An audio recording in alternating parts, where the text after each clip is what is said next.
We kick off the arc in the aftermath of this. After defeating the kaiju, Momo opens the door and sees Okarun being kissed by a mysterious alien girl. And she springs into action, sending a flying dropkick her way to split them apart, hitting Okarun in the process. She sits atop the intruder and demands to know who she is. She quickly figures out that she was the kaiju, and Momo gets ready to attack. But this alien girl doesn't even speak their language, so it's impossible to know exactly what her mission was. Kinta and Okarun try to get Momo to calm down, acknowledging that the stranger has surrendered and that they can learn about the golden ball from her. Momo gives the girl this look and then outright refuses. No way. Why? She kissed him. They kissed. The girl kissed Okarun, and that's enough to send Momo wild, conjuring a flurry of confused emotions into Momo's soul. Jealousy, fear, envy, with her channeling that in typical Momo fashion. Anger, frustration, and lashing out aggressively, these are the vehicles that Momo vents through. A volatile concoction of emotions that create a violent reaction. And while Kinta screams about how it should have been him, it should have been me, not him! It's not fair! Momo refuses to let her go. Not because of the whole kaiju business, all of that is forgivable. No, this alien girl's sin is far worse than that. Because as Momo sees Vamola kissing Okarun, all of the complicated, nuanced feelings that she has bubbling beneath the surface, day in, day out, for this dork, are driven to the forefront. She has to contest with and confront the notion that the subject of these emotions, Okarun, is being snatched away right in front of her. These are feelings that she's afraid of. Feelings that she buries. Feelings that she often tries to fight. As she fights it here. Fights her now. Momo attacks Vamola as if she's fighting the clutches of the world from clamping shut around the boy that she's grown to love and is so scared that she might lose. Because the nature of her feelings for Okarun are kept so secret that even she isn't aware of the depths to which they burrow within her heart. Seeing this kiss forces Momo to feel fear at losing whatever this is that they have between them. And while that is bad enough in and of itself, it goes even deeper than that. This forces Momo to acknowledge her own feelings towards Okarun, and how she hasn't been able to let him know clearly what it is that she feels.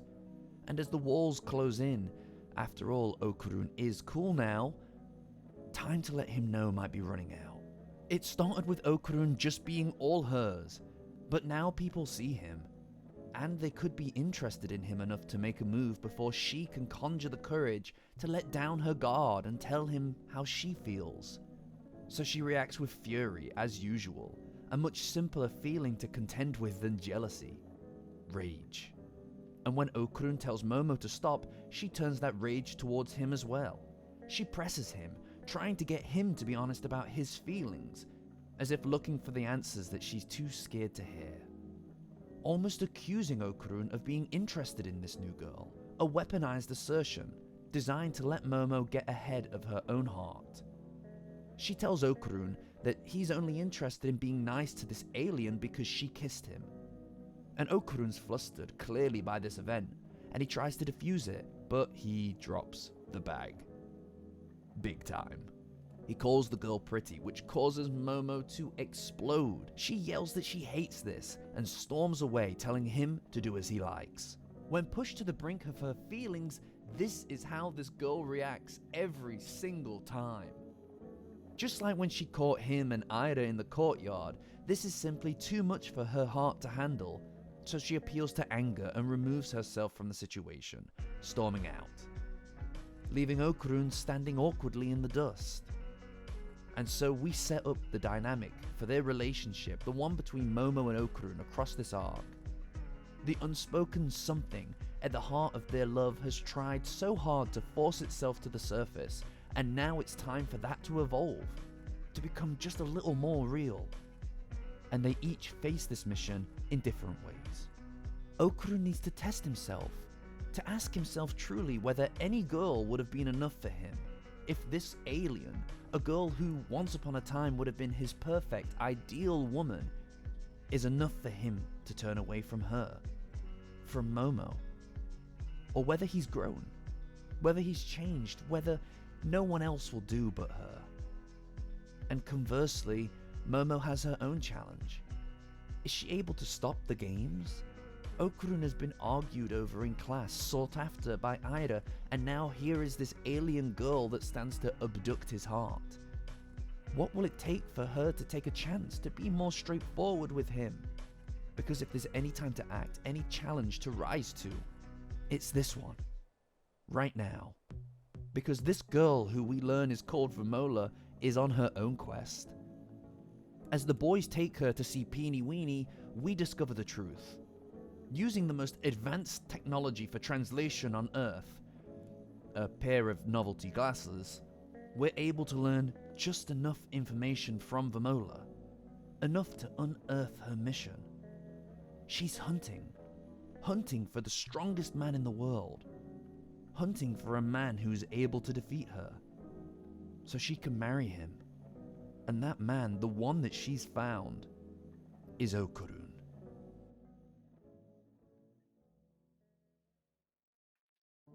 What's the deal? Aira shouts across the dinner table at Vamola, wanting to know why she's allowed to eat with them. After all, she was piloting the kaiju that nearly killed them in the last arc. The dinner scenes in Dandadan are the most crucial of moments. Between the arcs, they show us the moments of equilibrium between the chaos of the story, setting up where all of the relationships between the characters are at the start of a new arc. And this shot of the dinner table shows us so much. Aira and Momo are deeply resentful towards Vamola, primarily due to her kissing their boo. Although the differences in their characters are also squarely on display here as well, with Aira very outwardly accusing Vamola, whereas Momo just seethes and bubbles away in jealousy, furiously bottling her anger and eating her feelings. Jiji's caught between them, cutting through the tension, or at least trying to, with humor and charm. Seiko is inviting towards Vamola and asks her to eat her fill, and yeah, Kinta is still adjusting to the fact that there is a talking Maneki Neko right next to him, as vulgar as ever. But most importantly, Okarun is in an awkward position of wanting to learn more about Vamola. She's an alien, and this is something that he's always been interested in. Yet this drives a wedge between him and Momo, signified by the fact that here he is sat beside Vamola, where Momo is on the other side of the table, showing this abyssal valley between them, a far cry from that sweet closeness that they had in the last arc. They have a lot of work to do to close this emotional gap in their relationship. Aira starts yelling at Vamola, who doesn't seem to understand, and Kinta explains whilst also trying to get closer to her. Okarun attempts to clear up all of the animosity by explaining that as soon as the translator is fixed, they'll sort out the misunderstanding. However, Momo refuses this explanation. She doesn't trust Vamola, not for a second. Okarun clarifies that the misunderstanding has been, well, misunderstood, and it's more about her goal, Vamola's goal, to find her husband. Aira and Momo can't contain themselves as he tells them both that she seems to believe that he is the man that she has chosen because she sees him as strong. In a rare display of camaraderie, Momo and Aira link up arms and team up together, expressing that they were the ones who beat her, not Okarun. You go, girls. However, until the translator is fixed, they can't communicate with her.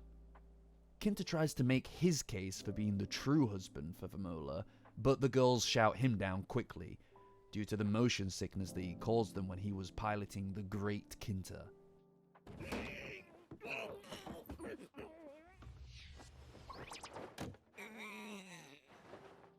As the chaos unfolds, Vamola pokes at Okarun's shoulder and points to the takoyaki on the table.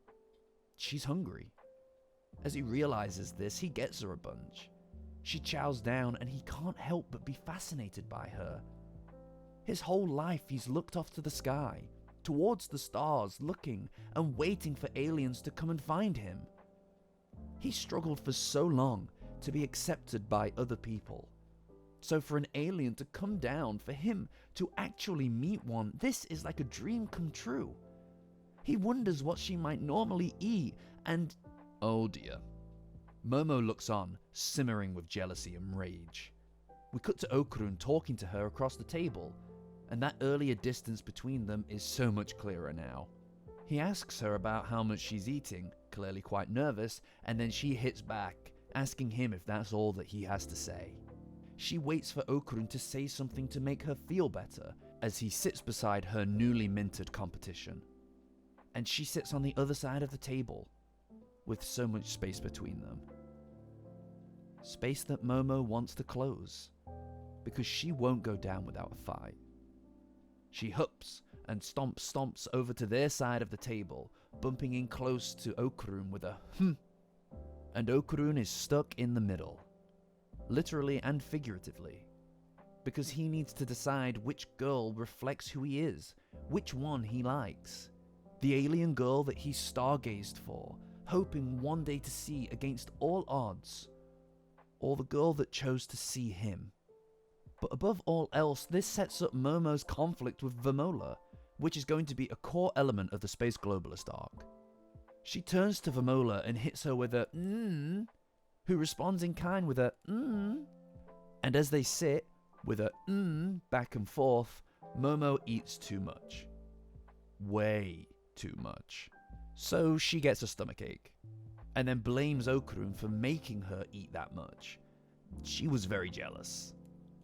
He's taken aback by the suggestion, and things start to become clearer. Momo tells Okarun that she doesn't trust Vamola. She used empty space to trap them after all. And she tells him that he should keep his guard up, even though she kissed him. He's surprised that she's still so mad, and the two of them get their first chance at privacy, where their relationship always thrives. Momo crawls closer and accuses him of having a crush on Vamola, ultimately taking the chance to grab him. She's so close to just letting him know that she's jealous, accusing him of having a guilty conscience, and unable to look her in the eye. More than friends, less than lovers.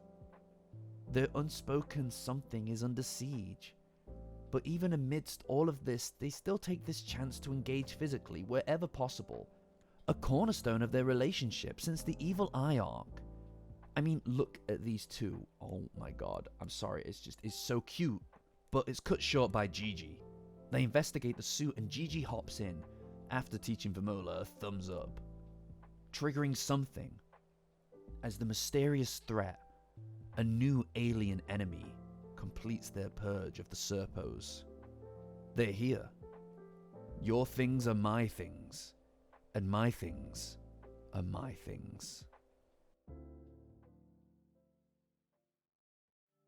Discord in the Ayase household.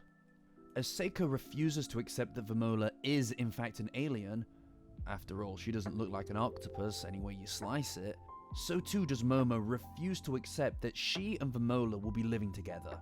And that's not to mention that they will also be going to school together, because a freeloader can't be left home alone while Seiko has to travel for work, and Turbo Granny's going to be tagging along for a Granny spin-off adventure.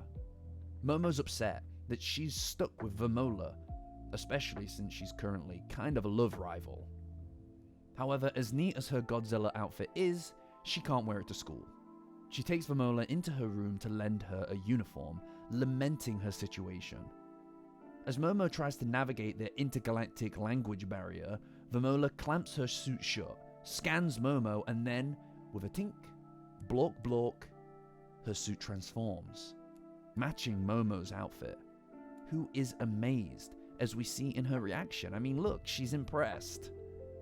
I love the visual here of her changing to be more like Momo, because as Vamola becomes more integrated with the gang and her life on Earth, she spends so much time with Momo. They start meeting in the middle, as Momo spends time trying to teach Vamola more about how to communicate in English. Well, I guess they're actually speaking Japanese.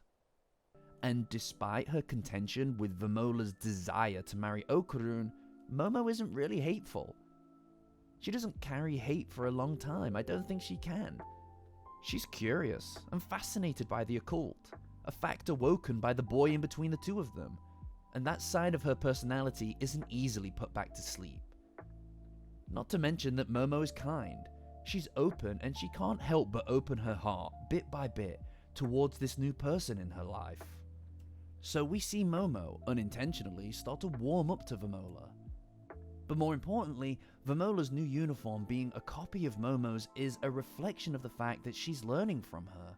She's literally becoming more like Momo, who has been pushed into a role similar to an older sister, helping her navigate the world, so much so that Vamola's first proper words are, "I'm Momo."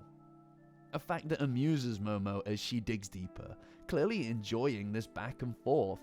She breaks through a barrier and Vamola accurately starts to figure out things like pointing, how names work, and even tops it off with some broken compliments. Amazing, understand? Which delights Momo. She bursts into joy and hugs Vamola, who doesn't understand the point of a hug, shouting Momo's name in fear. I don't blame Vamola here. She's getting a lot of mixed messages from this girl. Within the space of a morning, they've gone from seemingly being romantic rivals to suddenly sisters. Momo realizes what she's doing and pushes her away, convincing herself that she nearly fell for some trick. So she has to remind herself that she hates Vamola. Even though Momo Okarun is the spotlight of the series, that doesn't mean that Momo is only an extension of her relationship with Okarun. She's more complicated than that. She inquires about Okarun's missing golden ball to Vamola, who pulls out a ball of her own, one that depowers her suit. As they plug it back in, the suit re-engages, and then the ball turns to gold, which is what they saw in the apartment complex during the Kaiju arc. So this isn't Okarun's family jewel.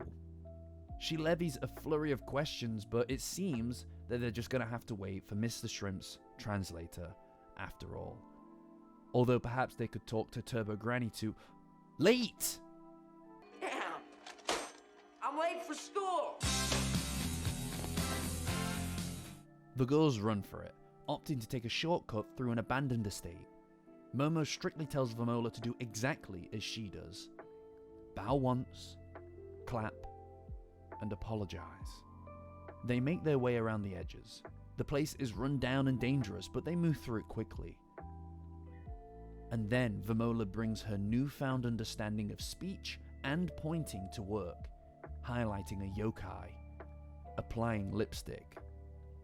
The ghost asks the girl, "Am I pretty?"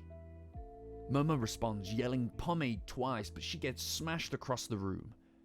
Looks like they ran into someone deadly. This is Reiko Kashima.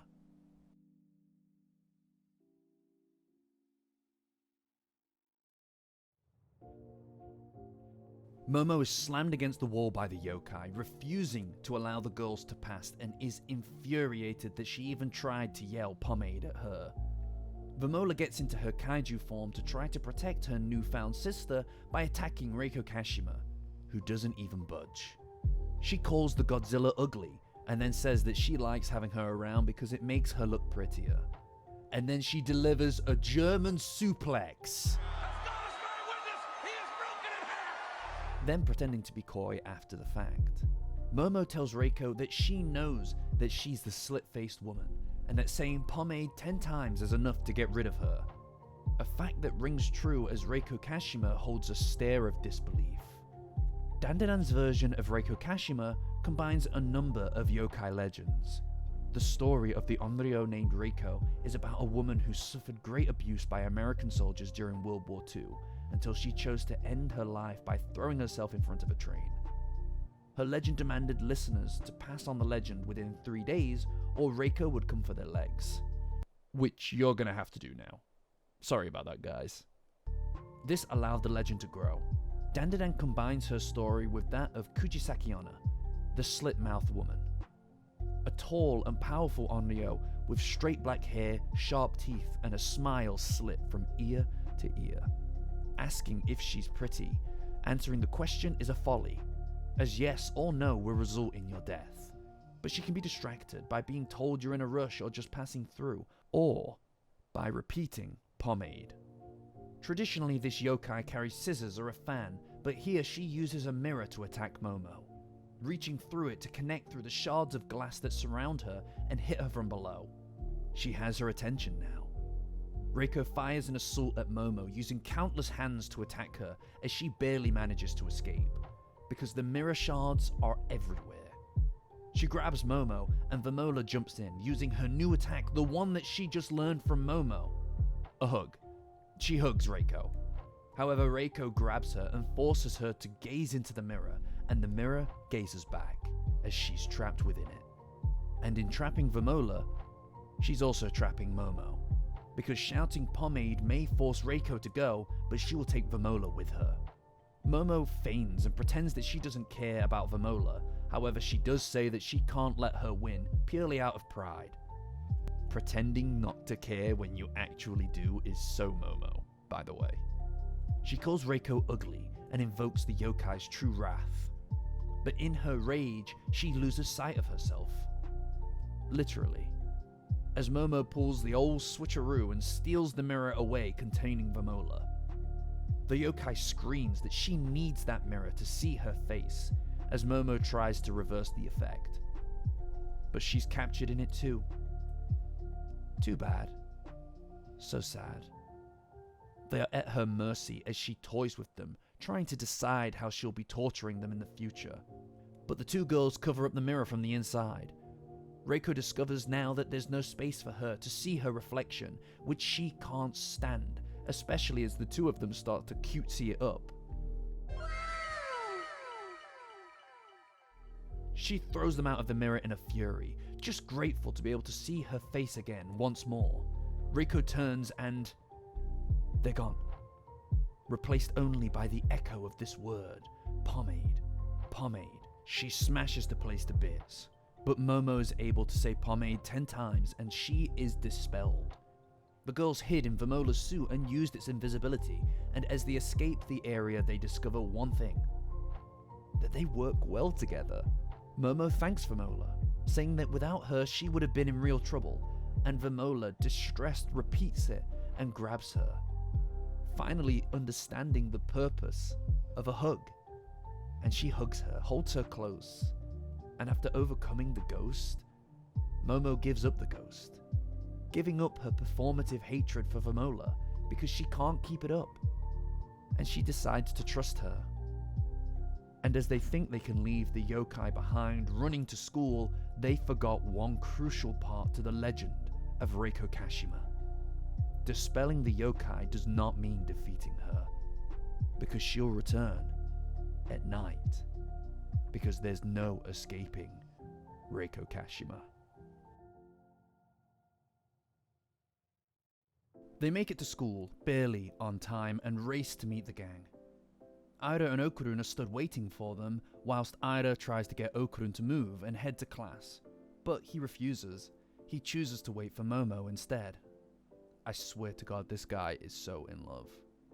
As they arrive, Aira defaults back to her anti-Momo attitude before bursting into laughter at the fact that Momo's face is wearing all this makeup that was applied by Reiko Kashima. They start to discuss Vamola's appearance at school, and she butts in, getting super close to Okarun, an interest that's picked up by Momo and Aira, who both jump between the two of them. This guy is a menace. I don't know how he does it. Vamola keeps repeating the words taught to her by Momo, and Okarun's pretty impressed by her progress. A teacher interrupts to discuss Vamola as a new member of the student body, thinking that she's just an exchange student. I love the way that Vamola just mimics Momo here as well. It shows how much she's bonded with her already. And a decision is reached. She's going to be placed in Okarun's class, which is the one place that Aira and Momo can't get in between them. How dramatic. Oh, and he's also going to be responsible for looking out for her while she's at school. How more dramatic, But being in Class C doesn't just mean that they're going to be alone. It also means that Momo and Aira are barred from entry. How even more dramatica. Okay, yeah, I'm done. The class rep, Rin, from the Kaiju arc, stands in between the two girls, disallowing them from entering the class to cause disruption. They look in and see Okarun with Vamola getting along pretty well in front of the class, which creates rage in both of the girls. Because this demonstration of popularity is what Momo hinted towards in the last arc, a concept that made her nervous. Because seeing Okarun being cool now means that he's no longer an outcast, and it means that other people are going to see him too. Momo isn't the only one who wants to connect with him now. Where she once had all the time in the world to spend with him, now he's pulled in different directions. Others aim to drive a wedge between them. Aira, Rin, and Vamola. And that risk that she could lose him to another before she's able to open up is something that Vamola embodies, especially in this scene. Takoyaki!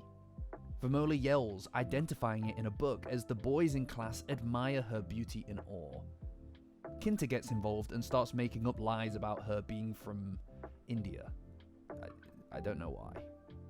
Rin speaks to Okarun and asks why exactly Vamola is so attached to him, whilst the alien girl keeps shouting at him to point out Takoyaki in the textbook. Kinta once again jumps in to butt heads with Rin regarding the true origins of Vamola, gloating about his role in the Kaiju arc. Rin rejects his explanation, but tells Okarun that she would believe him because surely he's honest. So when Okarun backs up Kinta's ridiculous and outlandish claims, she runs off crying, upset. And that's it for Rin in this arc. See you tomorrow. Amid this interpersonal chaos, Vamola calls on Okarun again, surely to identify Takoyaki once more. Not Takoyaki. Takakura. Or boyfriend? A word that she learned from the boys mere moments ago, and now the rumors begin. Okarun can barely control the situation. I mean, just yesterday the thought of one person approaching him in class was too much to handle, and now here he is center stage in front of the entire class, with the suggestion that he's dating this international beauty being a signature talking point. Kinta cuts in from stage left to redirect his attention over to the door. To Aira, Jiji, Momo. A smile of death. Momo corners him in the courtyard. She gave him the signal as agreed, but he was just having a good old time. A good old time. And she goes ballistic. For Momo, this is an expression of what it is that she feared, that Okarun is being pulled away from her by this competition. That he isn't going to wait around for her, or even put in the effort to look over to the door, waiting for her. Everybody races to his defense, and he manages to slip away with Jiji, who tells him the score. That Momo's upset that she can't talk to Okarun because of the class rep. He tells Jiji that he'll just be more alert, and he for some reason says that he'll hide. Again, I don't know why. Then Momo walks up and sees this. Okarun and Jiji, they're so casual with each other. Okarun is formal with everybody except for Jiji, and he laughs asking if she's jealous. And she super is jealous.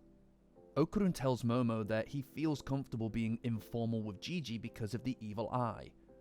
And she tells him that she doesn't like him being formal with her either, and that he should be casual with her. As the gang confirms that Vamola wasn't carrying the golden ball, they start to disperse and go their separate ways. The group keeps getting bigger, and so they're gonna need a better meeting spot. Some kind of clubhouse. I think a lot of what we've seen in this chapter is that Momo and Okarun are in a bit of a weird spot. They have something close, something more than friends, but they don't seem capable of acting on it. It's the exact same emotional dichotomy that we saw during the dinner scene. Momo is unable to admit to him and to herself about what it is she's feeling. It's easier for her to just wait, to just expect Okarun to do the heavy lifting and figure out how she feels for her. An unfair expectation when even she can't understand her feelings. But acting on these emotions takes more. It takes bravery, the courage to say it, to speak it, to breathe life into the idea and give words to the very notion of what lies in their hearts. After all, she wants to hear it, to hear him say it, so desperately. Deep in her heart, she wishes to hear it. Something that we're about to learn. as Momo's wish may yet be granted. Seiko tells the girls that Reiko Kashima can't be defeated and that they were fools to go through her territory, and that tonight she'll return to haunt Momo, an encounter that will test her.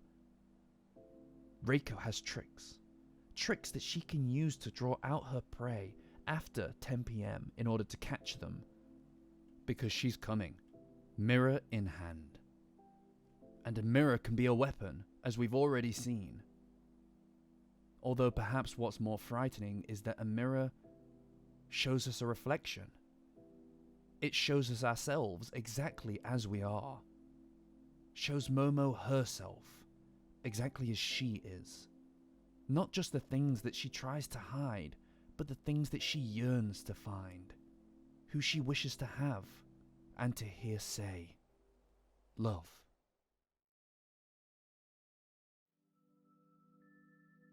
We see Momo's room, with the Ayases and Vamola getting ready for sleep. It's also really cute that Momo has replaced her Ken Takakura pictures with aliens in her bedroom. It's a simple and effective way of showing how into Okarun she's become. Seiko tells Momo that this is it, that she needs to be disciplined because Reiko Kashima is going to come for her tonight. All mirrors covered. No leaving the room until morning, no matter what happens or what she hears. Momo's pulse-pounding night is about to begin.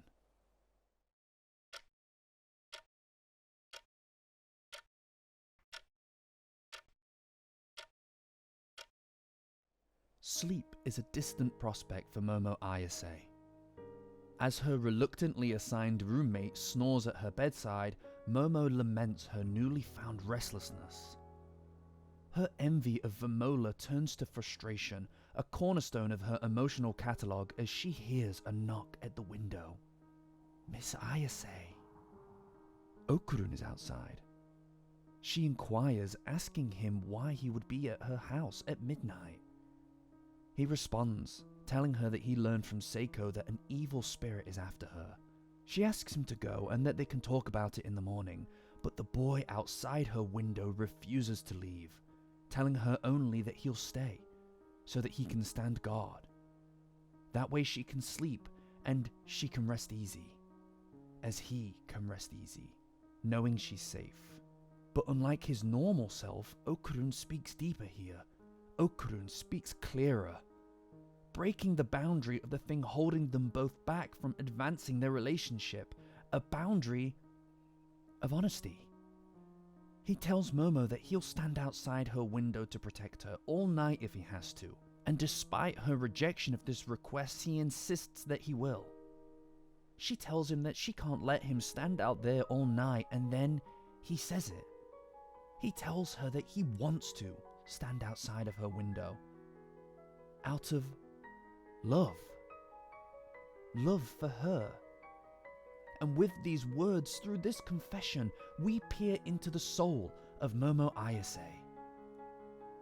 For so long she has been lost, forced to hide her colors, her true self from the world, out of fear of being rejected, out of fear of being judged. And so she meets this boy who helps her shine true. And he has grown. She has helped him grow as she grew herself too, as they grew closer together. From looks to hugs to holding hands, and now this. Because this is what Momo needed. It's what she's always needed, a removal of all doubt, a guarantee that the thing in her heart that secretly whispers to her soul is true, that she is in love, and that he may love her too. She pushes him away, refuses to call it what it is, and even transposes her internal frustrations onto Vamola, all because it's true. It's true that she loves him too. But this honesty is what she has always needed, a full-blown confession from Okarun to allow her to know that he feels the same way about her as well. And now she has it. As he tells her that he's an awkward fellow, she can't sit still. She's intoxicated by the possibility that this could really be happening, against all sense and logic. It's adorable? Sure, as she hides beneath her covers.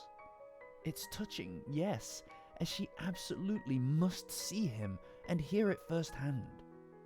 She tries to do what she's always done and push it back, to push it away, to tell him that they'll discuss it later, but he's done it. Okarun has said everything that she wanted to hear, everything that her heart needed to know, and she can't push it away anymore. She can't disallow herself from feeling it now. So she tells him to wait so that she can do something now.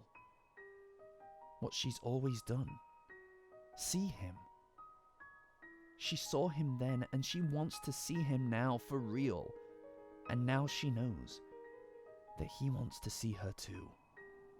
She throws on her jacket and takes a brave new step towards a love that she never could have imagined was possible. After all of the stress and the fear brought on by Vamola and that kiss, and it all can melt away now, she can finally go outside and go outside. Okarun said all the right things. He knew all of the right things. Everything that she wanted. He told her that he loved her. Against all reason, against his own nature. Because she knows Okarun. And she knows his nature. It's rigid, timid, and formal with everybody. Well, almost everybody. Momo asks Okarun if he intends to see Jiji tomorrow. And he responds with formality, something that we already saw that Okarun doesn't do towards Jiji. She's deflated and she tells this so-called Okarun of the truth. And the room goes wild, screaming, smashing, slamming, and speaking. Reiko Kashima uses his voice to taunt Momo, telling her that he wants to see her and that he loves her. Her dream come true becomes a nightmare made reality. Because what are nightmares if not distorted depictions of dreams? Our wants and hopes turned harmful in our most silent, intimate, personal hours. Because Reiko Kashima does more than wield a mirror as a weapon. Her role in the series is a mirror that peers into Momo's heart. One that reflects the depths of her own feelings to better understand them. After all, if hearing Okarun tell her that he loves her is enough to make her almost get caught by the yokai, you gotta know that that runs deep. This is about her, it's about Momo. It's about Momo needing to be honest with herself. Waiting for Okarun will be hard, it's the long path, and all of this holding back makes it even harder. She needs to make it obvious, to take a chance to be more straightforward with him, and to try to meet him somewhere in the middle. And at the very least, let him know that she likes him back. But this scene mirrors Momo's heart back at her, reflects it, and we see one thing. That currently she requires a full-blown confession from Okarun in order to progress. And a confession is such a tall order without something to push him, some kind of evidence of her true feelings for him.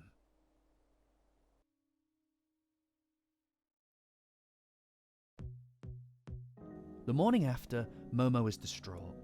Lacking sleep and an aching heart, she sits at the table with Seiko reiterating herself, and Turbo Granny laughing at her misery. Momo laments the emotional damage that she experienced at the hands of Reiko Kashima, while Seiko confirms that the yokai's mirror can be used to peek into people's hearts. She's then instructed to help Vamola use her cutlery, like, at all, because living begins with eating. In the meantime, Momo borrows the ball that powers Vamola's suit to learn of its nature from Turbo Granny, who is repulsed by the item, saying it's far different from Okarun's missing ball, far more hideous. Akin to human karma, and she doesn't want to see it again. Which Momo wonders is curious. How could an alien suit be powered by human karma? But it's time for school, and with it, some new Danda drip. Momo uses some of her earnings to buy her sister a new bag and getup. As Vamola shows her appreciation, laughing, smiling, and enjoying this new bond between them, Momo seems happy. She gave her a chance, and now she trusts her, hoping to one day talk normally through the translator. Okarun runs up with a good morning for Momo, and she recoils from him, clearly carrying the emotional turmoil from the night before. Vamola clocks him and runs in to see him, and Momo interjects to stop any funny business before it occurs. He asks her about the curse that she's under, and she explains, all the while hoping that there's a possibility that the interaction with him from the night prior actually did happen, and that it wasn't just the work of a yokai. Momo can't help but ask. She asks him if he came over to visit her last night, and then he confirms what she already knew, that he didn't. She rages out at him and pleads with him to remember what happened last night, with him just to confirm further that it never took place, as she continues to attack him. As Vamola bargains, screaming that'll do. She heard him speak what her heart desires, and now she wants to hear it again from the real him, and this display shows us that while Momo needs him to be the one to confess first, she'll push him as far as she needs to until he gets that picture. Because she had what she wanted from him. For a shining moment in time, it was hers. She catches up on some sleep in class with Miko and Muko watching on, as she whispers her nightmares made dreams once more, about how she wants to hear Okarun tell her that he loves her. Meanwhile, in Okarun's class, the whole room gravitates towards him and Vamola as he teaches her the meaning of thank you very much. When someone gives you something, you show gratitude for receiving the gift by saying this phrase. The whole class erupts with praise for Okarun, and he's a bit overwhelmed by it all, honestly. After all, this is still so new for him. He looks towards the hall and sees Jiji, Aira, and a very sleepy Momo waiting. They have to meet behind the school to get out of the eye of everybody else, and Kinta weighs in. Aira and Momo reluctantly allow him to be part of the group, but as we'll see later, he isn't really respected as a full member, partially due to his vulgarity. But more importantly, Jiji has been training. He shows everybody the depth of his inner power and fires off a psychic attack, blowing back the trees. Even though he can't use the Evil Eye's powers, he can still train like crazy with Seiko to become stronger and not a liability. He's a serious prodigy, and more importantly, he wants to help his friends, no matter what. Everybody shouts yay and they celebrate as Vamola watches with a bit of a somber expression. Momo has work that day, so she has Okarun walk Vamola back home, threatening him not to do anything weird. Despite her earlier reservations, she's warmed up to Vamola and is even willing to trust her enough to leave her alone with Okarun. And then it becomes clear why Vamola watched on with such an odd expression. Because these guys are her friends, they're her people, and just like in the classroom, she sees it for what it is. A gift. One that Momo has helped to deliver to her by giving her a chance. So before she leaves, she calls for Momo, telling her, thank you. The last reassurance that was needed, as Momo and Okarun are pleasantly surprised. She is one of them. After all, she's getting pretty good. While Momo heads off to work, the rest of the gang catch up with each other on the way home. They discuss the fact that she can't stay out past 10, so Okarun elects to go and meet her after work. Of course he did, as he and Vamola peel off to head back to the Ayase house. Aira and Jiji spend some time together discussing Momo's job, and Aira almost dies laughing at the idea that Momo's working as a maid in a maid cafe, as Jiji informs her that Okarun went and, well, had a good time. A good old time. Aira explodes at the idea that Okarun went and is seemingly into the maid thing and starts to consider whether or not she should work there too in order to win his affections. But the two of them are stopped in their tracks. Why? They've just ran into some deadly dudes. The two of them are caught off guard as the aliens attack them both, and it shows. Aira puts up a good fight but is ultimately thrown around by a ranged duo. Despite all of his work, Jiji is a liability, and Aira is overwhelmed, and she can't defend him as well, so she asks him to tag in the Evil Eye. However, the Eye isn't allowed to fight anybody but Okarun, because that would be a slippery slope. Jiji's practiced, he's trained, and surely now it's time to put that training into action. He turns towards the alien and fires off his spiritual attack, throwing the sniper off balance. However, when he's faced with a bigger foe, he's knocked back with ease. To save him, Aira acts fast, throwing cold water on him to bring out the evil eye. The water barely gets through, but now, it's the evil eye and Aira. The evil eye is strong enough to withstand the alien's power, and Aira tells him that just this once he can fight. He expresses his hatred towards Aira and walks off. He made a promise to Okarun and he intends to keep it. Respectable. And then he wonders what's for dinner tonight. But this inability to work together isn't a strength, it's a weakness. The eye is defeated and Aira quickly follows suit. The invaders approach the two of them and unveil their true form. Squid-like octo-people. Just like Seiko guessed the aliens would look like. They can't last on Earth for very long without their suits, so they need to move quickly. However, with her last ounce of power, Aira conjures the spirit of Acro Silky once more and engulfs herself and the eye, disappearing from sight. The aliens go ballistic and try to destroy everything to find them, but ultimately elect to give up. They need to leave because their forms are at their limits. Aira drags herself and the eye through the sewer, barely able to move, as she tells herself that she needs to get up and she needs to warn the others. And as we see Okarun in battle, we know that some deadly dudes are here.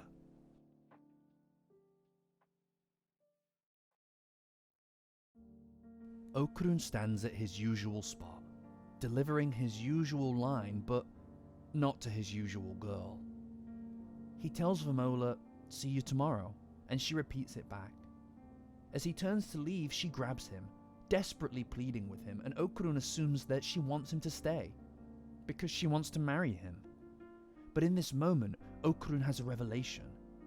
He finally hits a critical turning point. Since the start of everything, the relationship between Okarun and Momo, it's been like electricity. Beautiful yet chaotic, and so much of it has been them trying to figure out what this concoction of feelings mean, to distill it into something that either of them could understand. Seeing Taru state his undying love to Hana spoke words into the soul of Okarun. It helped him realize his own feelings for Momo. These feelings blossomed, and they grew from a mere dream as they stepped into the daylight and became realer and realer. Fighting together, trusting the other, holding each other, Momo and Okarun's relationship has been growing steadily, but nestled in actions, quiet, near-silent motions between them. Always with the plausible deniability in the air that this means less than what it seems. Especially from Momo, who wants Okarun to stand up and tell her how he feels, how she makes him feel. And feeling is all he has ever wanted, all he had hoped to capture. Friendship, laughter, love, these interpersonal elements that make up all relationships were more alien to him than UFOs in the sky. But does it matter who brought about these feelings? Was it just about having people, anyone in his life? Would any girl do? And now he has to make this choice. As this literal alien girl has come to whisk him off of his feet, he pulls away. Okarun removes Vamola's hand from him, and he tells her that he's sorry. He doesn't know what she's trying to tell him, but he knows what he wants to say. This mysterious alien girl who might have been perfect for him once upon a time. However, he isn't that same boy, that one who looked up to the sky and dreamt of possibility, also that he wouldn't have to look around him and see his reality, see a reality in which he was alone. That boy is gone. Momo Ayase saved him. So when Momo brought color into his life, how could he not fall for her? She is everything. While he's felt it for so long, such feelings deserve more than just to linger in moonlight as mere whispers of dreams. They deserve to stand in the daylight, to be made real. Okarun tells Vamola that he can't marry her, because he is in love with Momo Ayase. He tells her that he's sorry, and he runs. This moment is so cathartic, it's so powerful. Okarun has been brought face to face with his own insecurities and overcome. He actually said how he feels, out loud, a point that he highlights as he runs. He didn't say it to Momo herself, of course, but This irony is perfect. As he said how he feels to someone who wasn't quite Momo, Momo also heard what she wanted to hear from someone who wasn't quite Okarun. A wonderful parallel in the way that both Momo and Okarun are currently contending with this growing love. Sure, he didn't say it to her, but he is free. His feelings are no longer just feelings, they are words. They exist in the world. He spoke them aloud, and now he knows he can do it.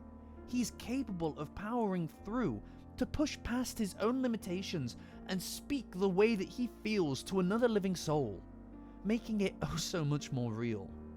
He runs to burn off all of the frustration that he's been locking away, a physical exertion to match the catharsis in his soul from saying that he loves Momo Ayase. In Dandadan, the physical and the emotional are linked together. Feelings manifest in actions, trust in battle translates to stronger relationships, and pushing past your emotional limits often means needing to surpass the physical limitations. And telling Momo how he feels, telling her instead of saying it to Vamola or somebody else, is his greatest hurdle yet. An impossible challenge, one that he may not be ready for, as he is stopped in his tracks. More space aliens, including the #1 deadliest dude. He springs into action, smashing through the aliens. He is alone, but he has Turbo Granny's power, nothing to be trifled with. He fights valiantly, using the lessons that he picked up during the Evil Eye arc to move between actions quickly, to avoid most of the alien attacks. These monsters from beyond the stars are formidable, but he is the strongest that he's ever been, dodging missiles and robot attacks, dismantling the mechs with his typical attack pattern. Another assailant attacks him, and he has to go toe-to-toe. This one's stronger, a more experienced fighter, managing to keep up with Okarun even with his powers. There's no choice. He pulls away and he fires off his all-out attack, but it doesn't connect. It used its ability to control the pressure to stop him from hitting his attack, and now it uses its power again to stop him from defending himself from a flurry of attacks sent towards him. He's defenseless and alone until he is crushed and defeated. He falls to the ground and turns to his normal form. The aliens choose to take his reclaimed Kintama and then decide to take him with them for dissection. And it seems that this might be the end. The words that he had spoke just moments ago may live and die there and then. Alone, falling only on the ears that could never hear them for their meaning, never being able to tell Momo how he feels, that he loves her, as they walk towards the teleport with him in tow. Can you fight 24 hours, businessman? Mantis Shrimp shows up to save the day, pummeling the alien and moving to protect Okarun, reclaiming him. The aliens can't last on Earth due to their physical limitations, so they have to retreat, and they leave, threatening to hunt Shrimp down next time, ominously closing the gate behind them. Shrimp turns to Okarun on the floor, calling for him to wake, but it's no good. Okarun is down.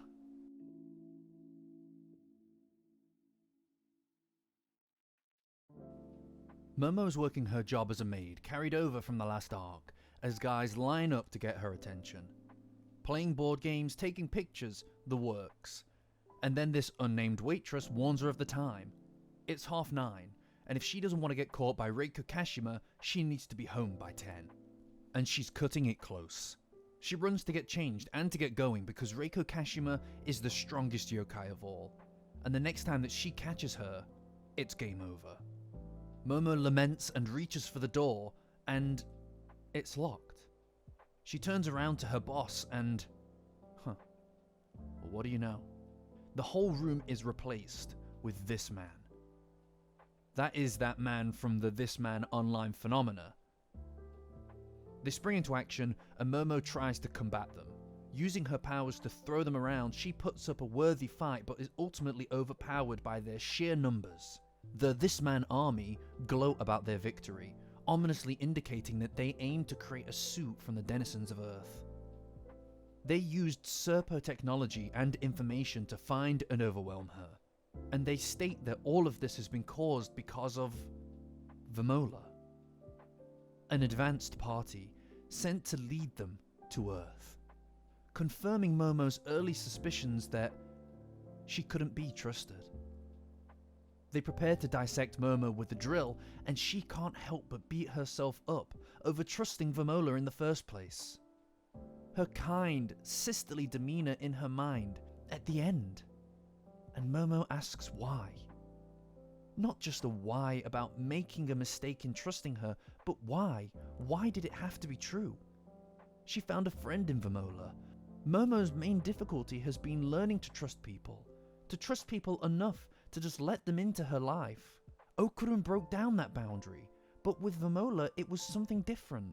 She was something of a sister, someone that she grew to want to help to take responsibility for. And to have that betrayal come to fruition hurts.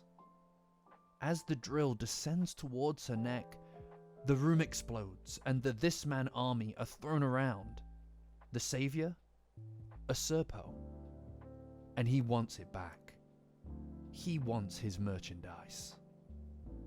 He enlists Momo's help in sandwiching their faces between these two irons, because apparently that changes them into Serpos. I don't know. I don't know, okay? And while she's initially hesitant, she helps, using her powers to smash their heads together and turn them into Serpos. These are actually Serpoian clones. They were rewritten to serve a new enemy, the same one that stole their things. These are the Space Globalists. The two choose to put aside their differences for now and fight together, making short work of the This Mans, until another creature appears on the roof, which starts to shift the tide of battle, changing the newly fixed Serpos back into his own followers. This is a battle of attrition and could go on forever, so Momo has to go after the big guy. But he's not of this dimension, so attacks just pass through him. Not fair. The Serpos will handle the clones as long as Momo handles the alien. Her attempts to overpower it are useless, and she needs to use her psychic abilities to attack it directly, which is a limitation of Momo's powers. She's only ever used her powers to restrain or to grab and throw things. Using them for an all-out attack is just not in her repertoire. Out of nowhere, she's stabbed through the arm and her shoulder by the alien, who lifts her up, and everything around her starts to fall apart. The Serpos are almost defeated, and now it's all on her, to defeat this alien. But how could she? What good is she? She thinks about herself and how useless she is, so reliant on Okarun to save her. Okarun. In her last seconds of consciousness, she thinks of him.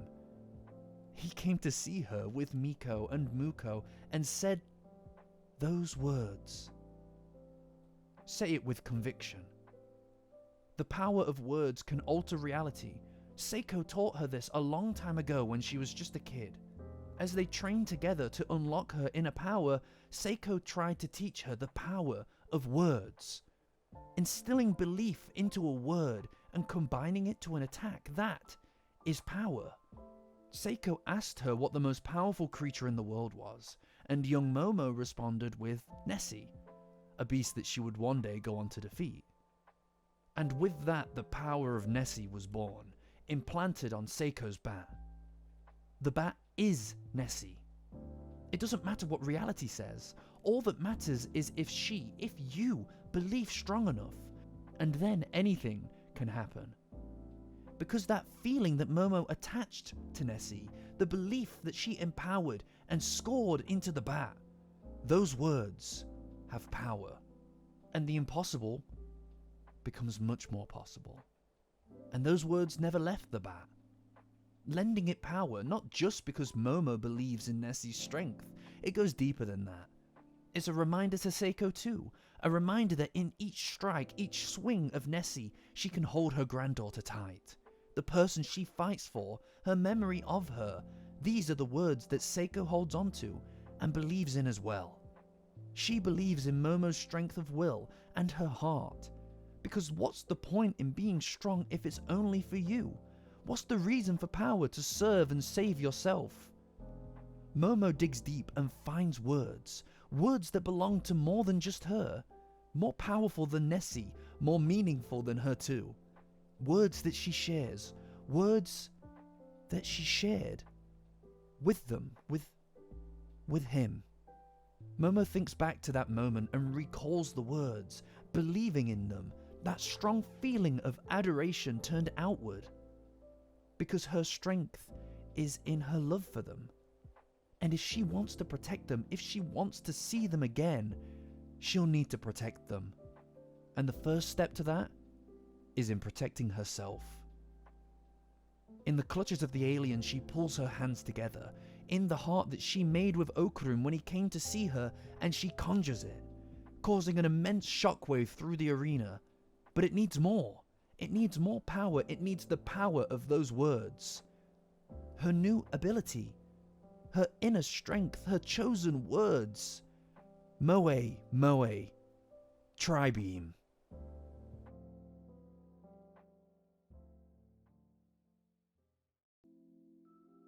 The attack connects and destroys the alien and its thralls, turning all of the clones back into the Serpos that they originally were. Serpos who surround her. It took all of her strength to deal with the alien, so this is a pretty bad spot to be in, especially because she's injured. The Serpos highlight that it would be really easy for them to seize her in her current state, and she bluffs, telling them that she still has the energy to kill them with her Moe Moe Tribeam, a bluff that they see through as they start to surround her, and they disappear, fade away. The Serpo that showed up originally to save Momo, now just a head, arm, and a torso, crawls her way.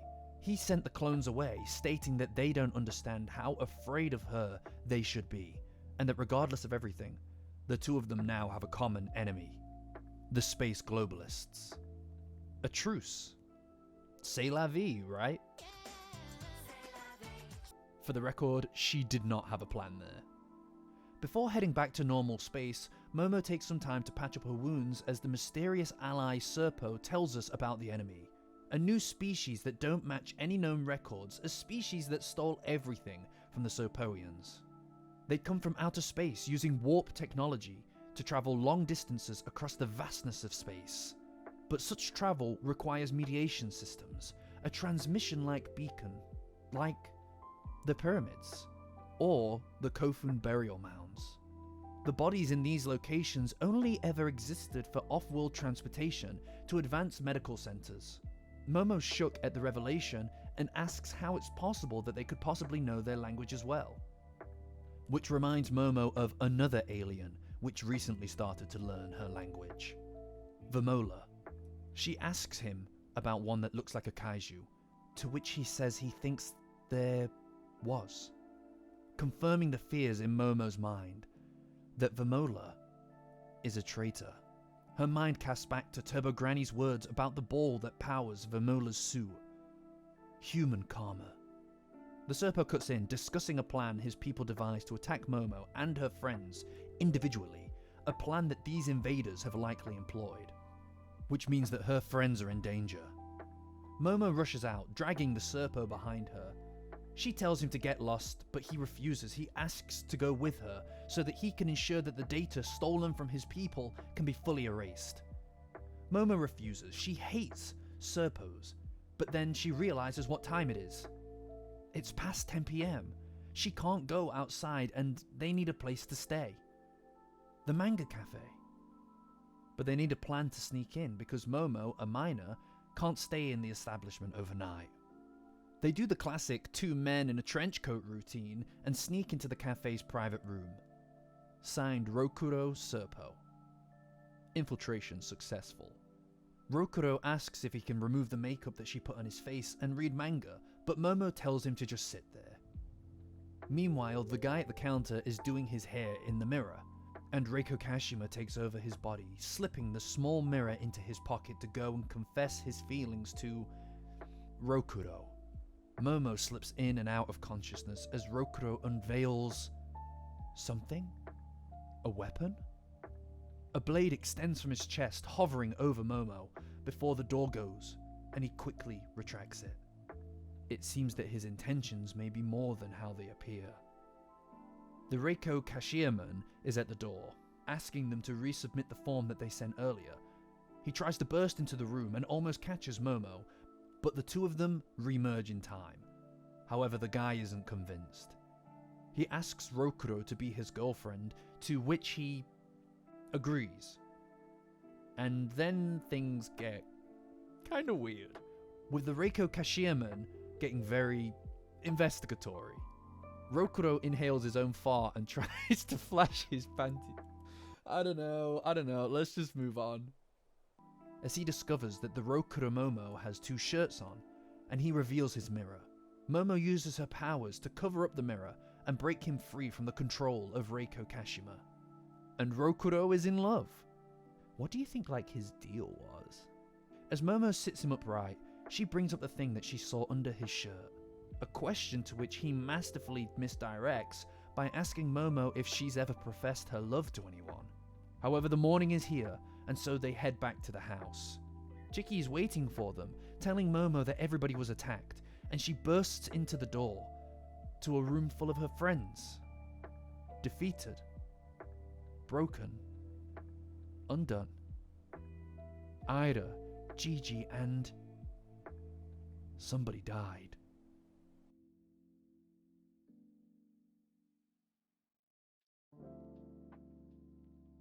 Her life lays around her. The life that she had carved out for herself laid bare, shattered. Her shoulder, her house, her friends. Aira and Jiji's injuries are present across their whole bodies as Mantis Shrimp tends to them. Everybody but Okarun. She races over to the third and final body, its face covered. And it isn't him. An octopus defeated by Okarun before it eventually died. Momo recoils and pulls something from its suit. A ball of human karma. The same item that powers Vamola's kaiju suit. All the confirmation that she needs. The aliens were telling the truth. Vamola is a traitor. Momo asks Shrimp about Okarun and he informs her that he lost his family jewel again, and that his condition doesn't look good. She moves into the next room to find Vamola holding Okarun's near lifeless body, inciting fury in Momo. She races forward and smashes Vamola out of her path as she moves to Okarun, and he's in a bad way. The battle nearly killed him, and even now his survival is not a guarantee, as Shrimp's machine is the only thing keeping him breathing. Momo looks down at him and, as usual, her rage builds up. She wasn't there for him. Guilt, sadness, fear, all coalescing into rage.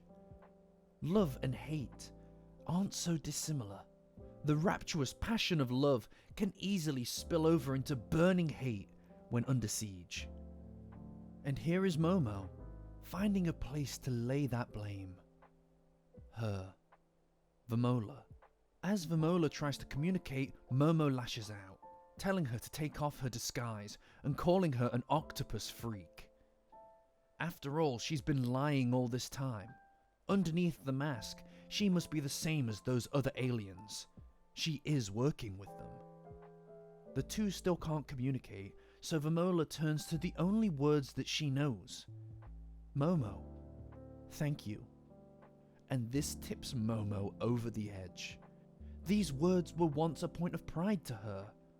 A soft sincerity from this would-be sister that told Momo that she has nothing to fear from this girl, but now it's poison. These words are a reminder to Momo that she fell for it, fell for the tricks of this monster, against her own better judgment, and it led to this, to all of this, her own injuries, her friends, Okarun, hurt. She was so afraid that Vamola would take Okarun from her, and now it appears she almost has. It's salt in the wound, and too much for her. Momo's fury comes from deep within. Hearing these words, this thank you is an insult, a mockery of sorts. A reminder of her own naivety by letting this alien in, against her own judgment, and it drives Momo to attack. She comes at Vamola, throwing her around. Through the wall they go, as Momo tells Shrimp that she is a spy. that their suits are the same, powered by the same ball, and so she must be with them. This is the first time that we've seen this kind of behavior from Momo, and it's hard to watch. I think she blames herself, not just for falling for Vamola's supposed deception, but also because of what it all means. Momo hides her true self behind a mask, a hard shell that she doesn't let anybody past. That's how she's always lived, not just because it protects her, but because it protects those that she cares about. This is why she hid her true passion and her weirdness away to stop bullies from making a mockery of her grandma. Meeting Vamola, she put up these defenses again, out of fear that she might steal her love before it could bloom, at least partially, but also because she just didn't trust her. And now that she allowed her in, let down her mask and gave her a chance, she regrets it, because it resulted in pain, in betrayal. Those that she supposedly protects through this act, this mask, are now hurt, all because she let her guard down. This hurts Momo because it's literally why she hid in the first place. So this guilt and this anger at herself, mixed in with fear and sorrow, have become a dangerous combination. A powder keg, and this thank you has lit the fuse. Vamola breaks free in her kaiju suit and escapes the house, but Momo refuses to let her go, running out front. The kaiju stands there, expressionless, as Momo stares back. She tells her to get lost, and that she never wants to see her again. The kaiju stares. Momo screams that she won't have mercy if she sees her again, and that she'll kill her. The kaiju stares. She grabs a rock and she throws it, yelling a flurry of insults at Vamola. The kaiju stares. There's something masterful in this scene. Despite the ridiculousness of the kaiju suit's face, its blank stare, there's something absolutely heartbreaking about it.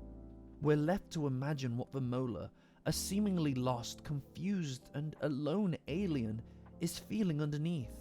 We fill in the missing pieces as the kaiju simply stares, turns, walks away, and Vamola is gone. And now Momo really is alone, standing alone. It hurts.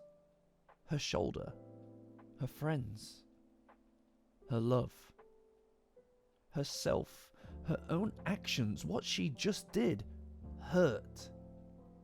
She cries and turns back to the house, met with a voice. Rokuro Serpo. Why would she cry over an enemy?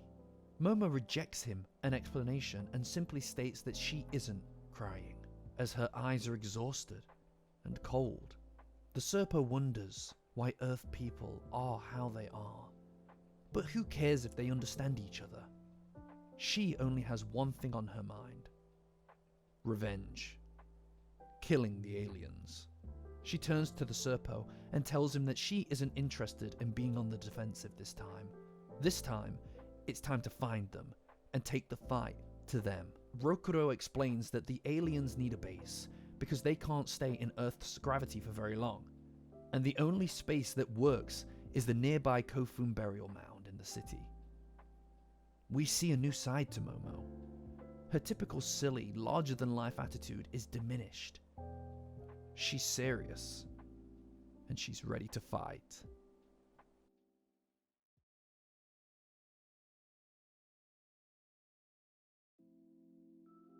Everyone's awake, but tensions are high.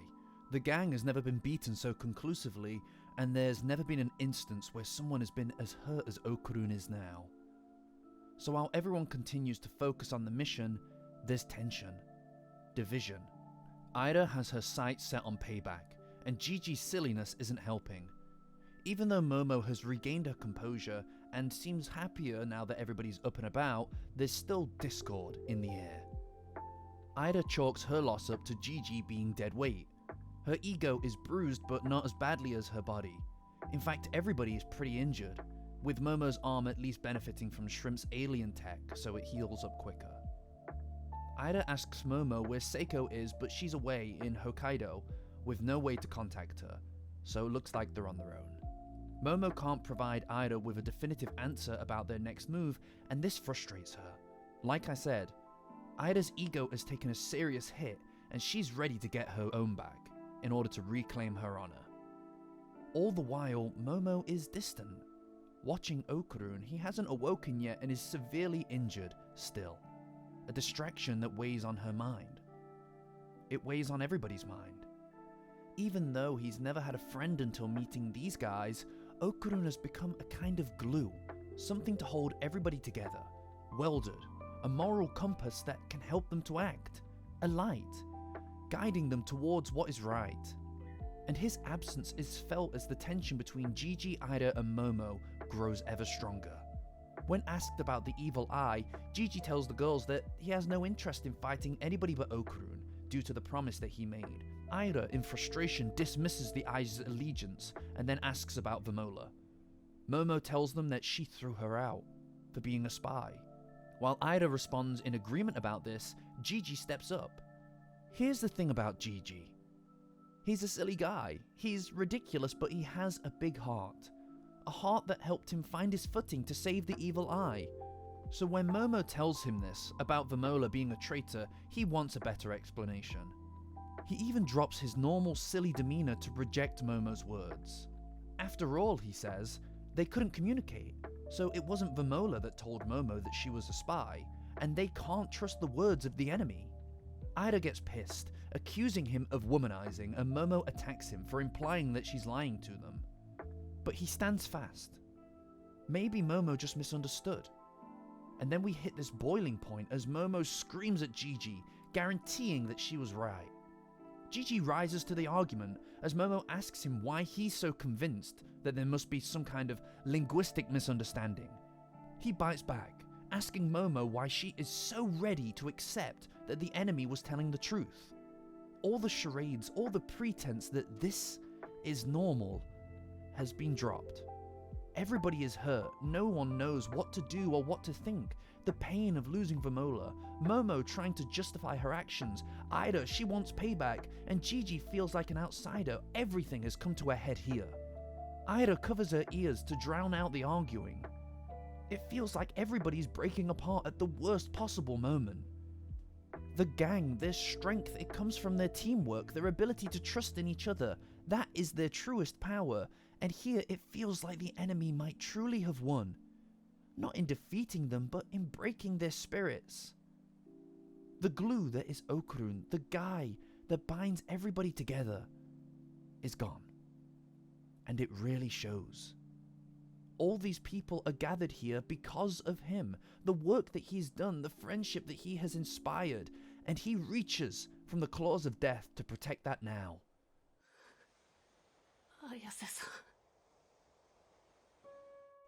Okarun speaks, begging his friends to please get along. Everybody shifts their attention to him and Momo rushes to his side. And here we see it, the true spirit, the light that is Okarun. He doesn't ask about himself, he asks about Momo first and foremost to make sure that she's okay. She is his primary focus. Where everybody's been arguing back and forth about what happened and what to do next, Okarun cuts through all of that with his simple love for his friends and for her. Because that's what matters, right? Being safe and being together. He illuminates this in them as Momo tells him that she's fine and that she blew her opponents away. He's happy. Even through his haze, he asks for Aira and Jiji, who tell him that they're fine too, bringing joy to their faces, finally. Okarun tells them that they're all amazing, lamenting his own inability to be like them. Telling Momo that he's sorry because he lost his ball to the alien, again. With tears in her eyes, she renews her resolve, telling him that she'll get it back for him, like always. As he fades back into unconsciousness, she panics, but Shrimp assures her that he's stable for now. He shouldn't even be awake right now, but he just couldn't stand the fact that his friends were fighting. There's an air of shame. In those small seconds of consciousness, Okarun reminded them of what matters. Because if they are going to win, they'll need each other, so that they can fight together.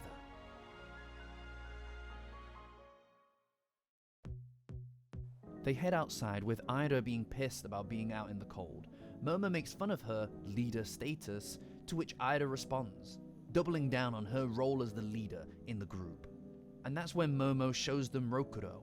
Aira's upset, again kicking him immediately, with Jiji freaking out at the fact that he's just the top half. The Serpo is upset that he was left out front, and Aira refuses to work with him. However, Momo wants to get down to business. After all, he was right. Okarun's family jewel was taken, and Rokuro isn't surprised, solidifying his theory. An invasion fleet is coming. The Space Globalists are from the far reaches of space. There are very few of them right now, but they'll have many more to follow them. Using Okarun's nut, they intend to draw on its power and call forth the entire fleet. All the while, Momo can't help but think of Vamola again, telling her thank you. The guilt that she feels about kicking her out is still fresh in her mind, but she had no choice, right? Regardless, they have 5 days to prepare and defeat the aliens and recapture Okarun's ball. Otherwise, Earth is lost. Aira wonders how they could possibly find them, whereas Momo wonders something else. Can they even beat them? They can't. Aira acts like she could 1v1 them, but she can't. Even Mr. Shrimp's ship isn't available to pick up Seiko, because that was actually Ludrus's ship. To which Rokuro is amazed and despondent when he learns that Momo kicked the legendary Ludrus. Anyway, time to train. But first they need to move, so that the Space Globalists don't return for them. After all, capturing any one of them will exponentially speed up the time that it takes for them to call in their main force. Time to move. However, moving Okarun is impossible. He's too hurt. And where is safe anyway? Fortunately for them, Rokuro has a super secret Serpo base. But getting there is hard, unless they use the house to turn into a giant robot to get there. Jiji freaks out at the opportunity to finally see it, he was the evil eye last time, and Momo refuses to travel in this thing again. Okay, not a robot, maybe a car, but none of them have a license. A bike, sure, a bike. Momo conjures up a bicycle, but it's way too big to pedal, and oh no, oh my god, change it back. Aira screams in Momo's ear to fix it, and so she thinks of what she could change it into, and oh, look at that pretty little kitty. Oh no, oh my god, no, oh, it's a giant cat. Aira freaks out and she decides to take a shot before Okarun suffocates in the cat's mouth. Okay, a car with space for two, and then she can drive with Okarun, like a date. And then they can go to a cafe and get sweets and gaze into the night sky as they What the hell is that? Aira visualizes up some monstrosity, some combination of her dream, and Okarun is no better off than before. These guys are really, really bad at this. Where's Kinta? Shrimp steps in and just turns it back to a house and gives it some legs. Good enough. And off they go. Turns out that Shrimp drives like a madman, but they do arrive in one piece, and the house plops down. Finally, they're here. And where's here? Back to the beginning, of course. This secret location is where the hospital that Momo was first abducted used to be. The perfect spot to hide away from the aliens until they're ready to counterattack. Jiji moves a metal sheet covering the entrance to the base, and Aira doubts the trustworthiness of the Serpo, refusing to enter. Momo understands her reservation and opts to go first, as Aira stops her and tells her to be careful. It's nice to see Momo and Aira at a place in their friendship where they can be a bit more honest with how they feel. It's so often driven by their shared interest in Okarun, so having them express care for each other in this way is nice. It shows how far they've grown as friends. Momo heads down with Shrimp and Rokuro to a massive shelter, and they're attacked. The alien from yesterday, holograms, pulled from their memories. The perfect training simulation. Because between the three of them, they've seen a lot of enemies. They open Okarun's eye to collect his data to complete the set, and that's a lot of deadly dudes. The training montage begins as the gang get their asses kicked. Aira scolds them on their performance, refusing to go easy on them, even if they put on cute, teary-eyed faces. She systematically breaks down each member's weaknesses. Momo's Tribeam has little range and it takes up all of her energy, and Jiji's power is just too weak to do serious damage. Not to mention that Shrimp lacks any real ability to even land his punches. Ultimately, Aira determines that fighting the enemy is a secondary problem right now because they don't even know how to use their weapons. What I love here is that Aira always talks this big game about being the leader and it's always been played for jokes, but goddamn, look at her, she is the leader. She doesn't mess around and it makes sense. There's a strictness and a discipline that comes with her mission to be perfect. Perfection in everything that she turns her hand to. Popularity, love, and seemingly warfare. And we see the sparks of that here too, as she refuses to lose again. With just 4 days left, they have to rethink their ability to work together and come together as a team. Next, Momo and Jiji head back to the house to try to reach Seiko via the phone, to no avail. She's missing, so they can't count on her to help them out. But never mind that. It's nearly 10 PM, so Momo needs to hide away, otherwise she'll be caught by the curse of Reiko Kashima. Mr. Shrimp heads home for a while to check on Chiquitita, and the rest of the gang sleep in the bunker for the night. But just like the night back then, Momo can't sleep.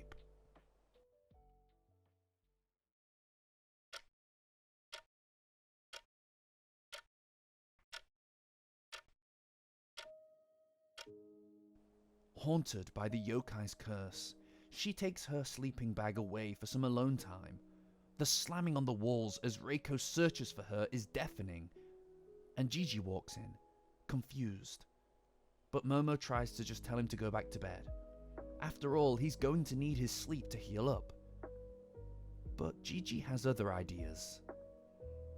Slapping his hands together and covering her ears, she freaks out, embarrassed at the implication of what is occurring, but he asks her to quiet down, ease her mind and to just relax. And just like that, the noises are gone. He gathered his chi in his hands to cancel out the curse, and he offers to hold her ears, to suppress the sounds of the curse so that she can sleep, so that she can rest. She resists it at first, not wanting Jiji to see her face while she sleeps, so he sits behind her. Jiji's worried about Momo's ability to sleep, and this is important because it's a demonstration of more than just romance. It's about teamwork. Jiji is using his powers to cover a weakness in the team, and that is what this training arc is all about. Hell, so much of this story arc is about the gang learning to work together to overcome impossible odds. As Jiji steps into his own, power-wise, he also unveils a truth about himself as a character. Like I said, the physical and the emotional are linked in Dandadan. Momo addresses how surprised she is at what he's doing, because she always considers him to be such a joker.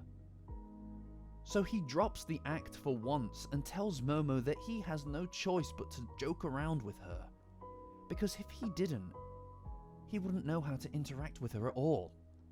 Jiji's ridiculous behavior is as much a mask as anybody else's. It's easier to act like a fool and use this as an excuse for confidence, rather than it is to wear your heart on your sleeve. It's so much safer to always be able to retreat behind, "I'm just kidding around," than it is to be just straightforward and serious about your feelings. And here, in his closeness with Momo, he can take off that mask just for a little while. In this moment, to help her sleep. As his heart beats and thuds and thumps. As he holds her through the night. It's morning, and we finally see our boy drag himself out of his slumber. He's naturally confused, and he looks around him and sees that he's dead.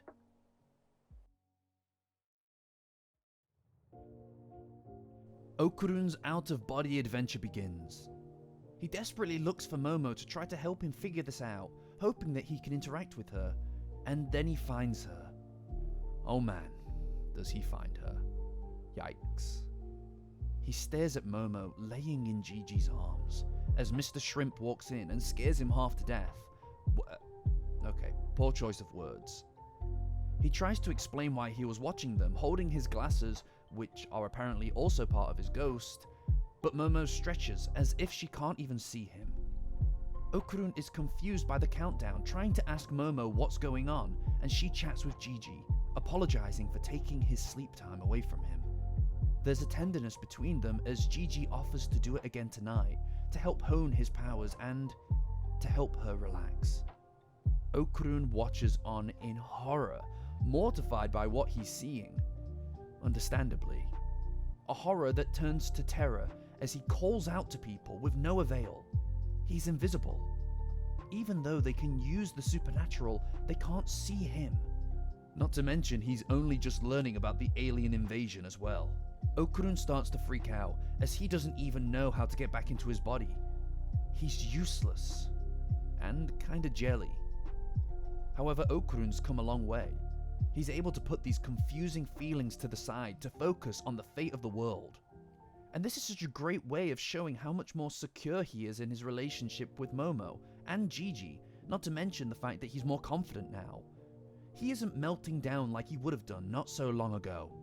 Seiko, Turbo Granny, they might offer a solution. If only they weren't on their business trip to Hokkaido. The phone rings, but nobody hears it.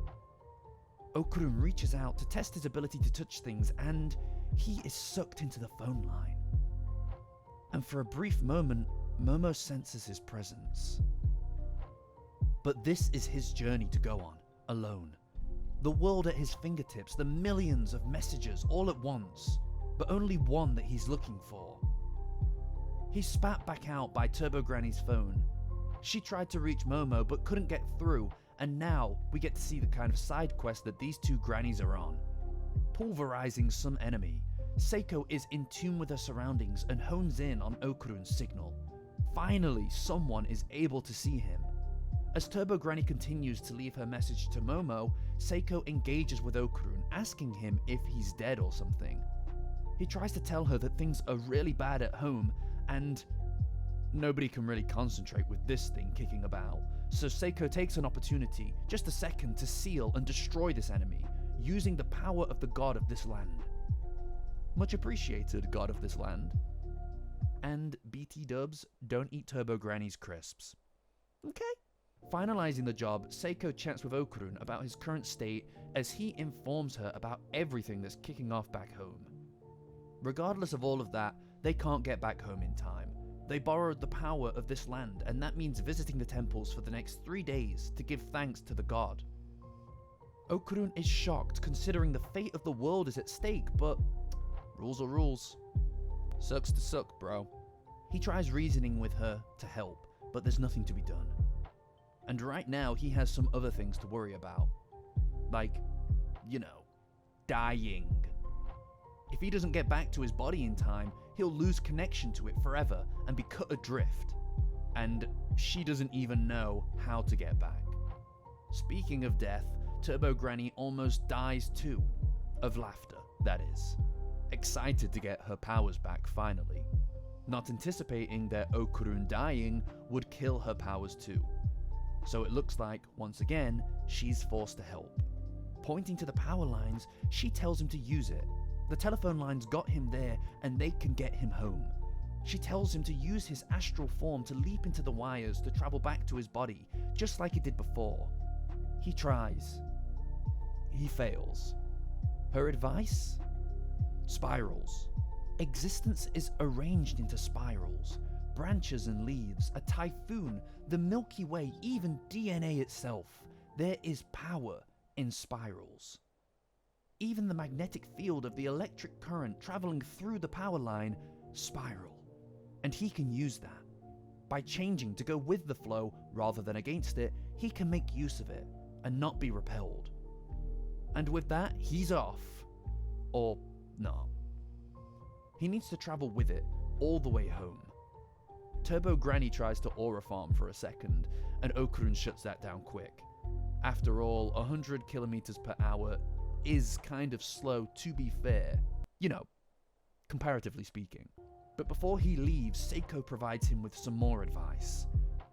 The power of spirals can be applied to anything. To tell Momo and the rest of the gang to harness spirals, and then they can overcome anything. And they all rush off. You can do it, Okarun.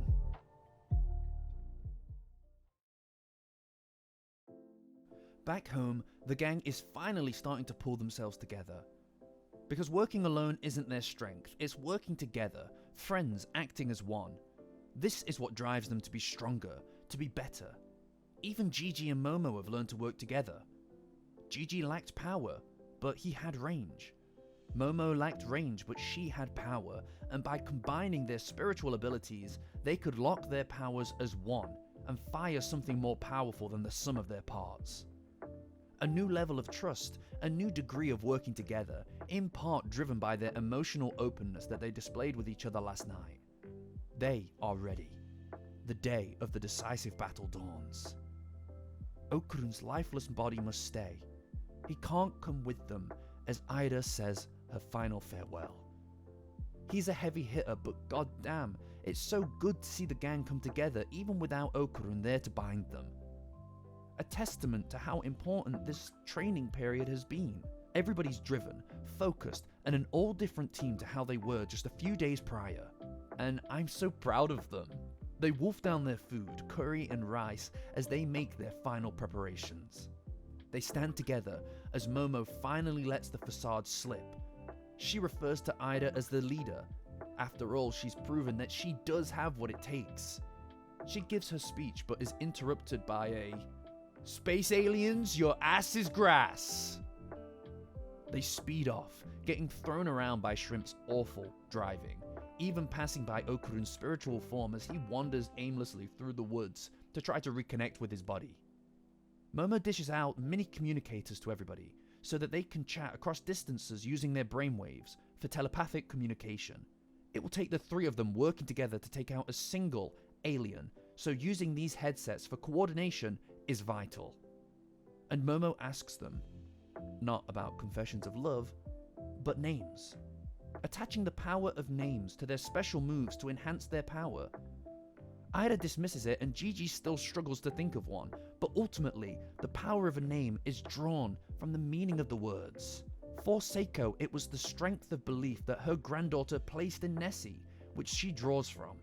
For Momo, it's the power of love, the love that she has for her friends, and for Okarun, that gives her Moe Moe Tribeam its power. So Jiji and Aira need to dig deep inside of themselves to find their words. Momo is infuriated that Aira seemingly cares more about hair and beauty than she does about the mission. However, she insists that this is important and indicates that there's something worth considering in this beauty magazine. Just as another argument begins to brew, they hit empty space. Do or die time. The warp gate has started opening. The invasion of Earth has begun. The house is destroyed and the aliens roll up. Time for round 2. Let's do this. They spring into action, moving more confidently than last time when they were jumped. Holding their own, even as Mr. Shrimp is caught, Aira jumps in to cover him. They're finally a team and they're acting like it. But the plan needs adapting.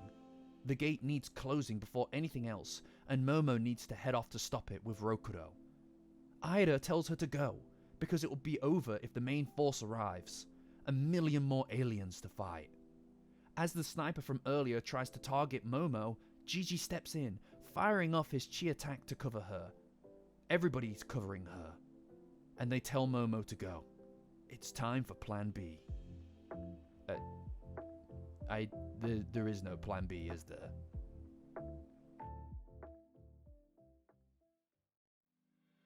Okarun finally gets back to his body and returns to it. But drifting spiritually hasn't been easy, and his body is still not fully recovered. As he enters his normal form again, he's happy to be alive, but everything hurts. The aching is immense. In his current state, how could he possibly move to help them? What use could he even be to Momo? He turns. and sees something.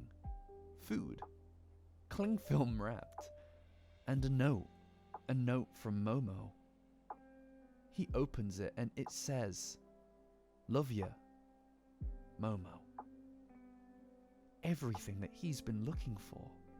The words he's desperately wanted to hear, the same ones that he shouted at the top of his lungs to Vamola and he ran, and now they stare back at him. Vague as it may be, its meaning is irrefutable. This girl, her, Momo, loves him. What is worth fighting for? He sits and he stares at this note. This is what it's all been for. This is what he's done everything for. From him to her, with the faintest sliver of a chance that he might one day hear those words said back to him. So as Okarun sits alone and laments his own inability to move because of the pain, it doesn't matter. Because these words can force him to move even when it seems impossible. To force his body to move, to act just a bit longer in service, in devotion to the one that he cannot let falter. Every time he's grown stronger, every foe that he's faced, every battle overcome, he has done it for her. So what kind of man would he be if he didn't stand up now? He eats the curry and he locks the hell in. By speaking his feelings, he faced his greatest foe, and perhaps in defeating these enemies, he has a chance, a simple single shot, to speak them to her, to win the day, to protect her, because what good are these powers if they would falter now? What good is power at all if they can't be used to save the woman that you love? What is worth fighting for? Let's find out.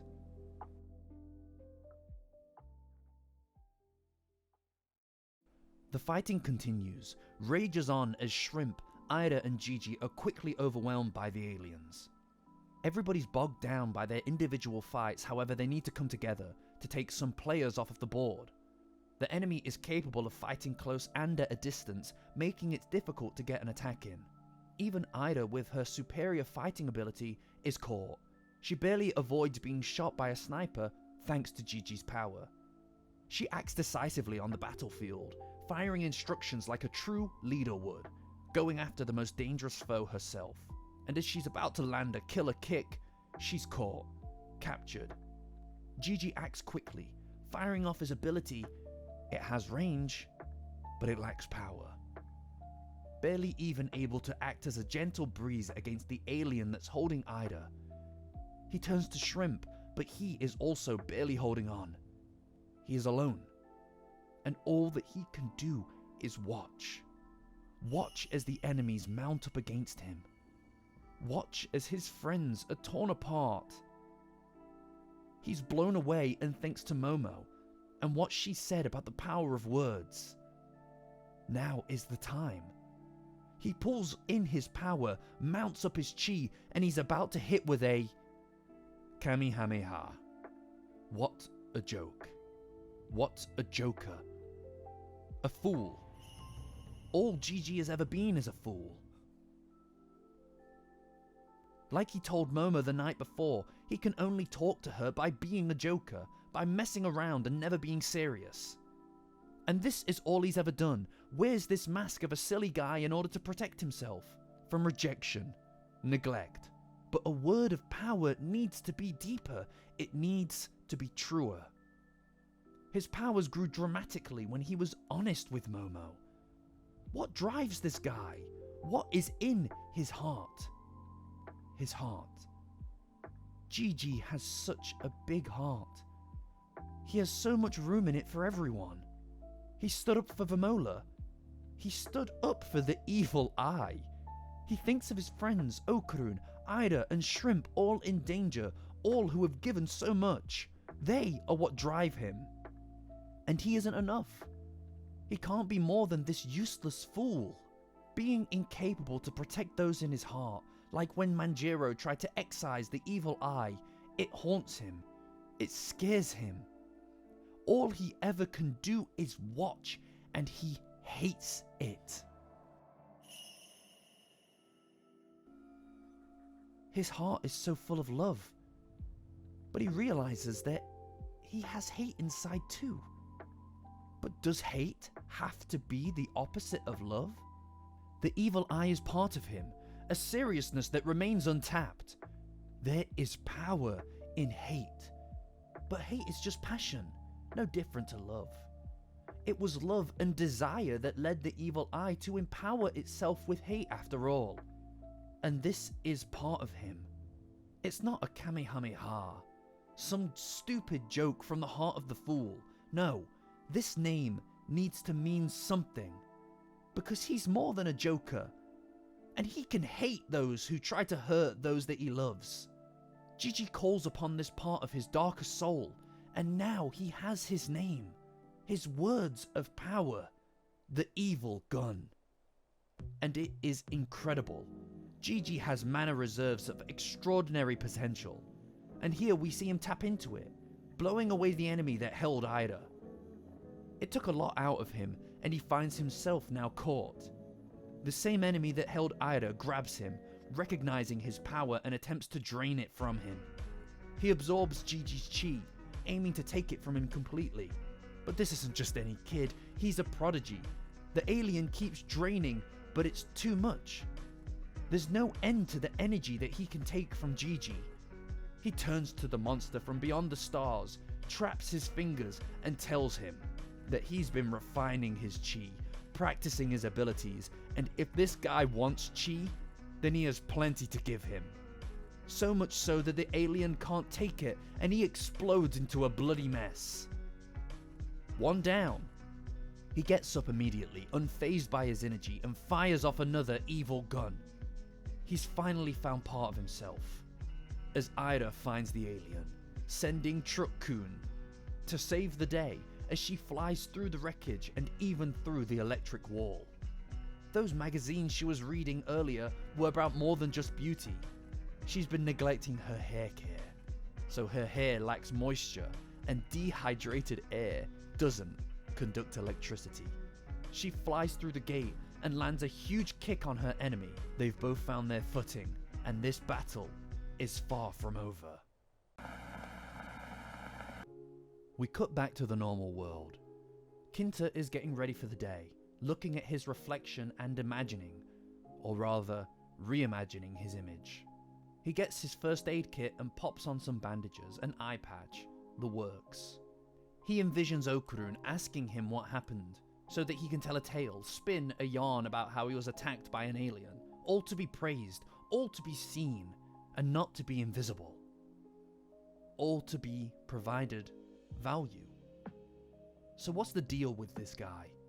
Kinta desperately desires friendship, to be seen, and, just like Okarun, his life has been filled with failure. Their lack of confidence is similar, however the way that these confidence issues manifest is wholly different.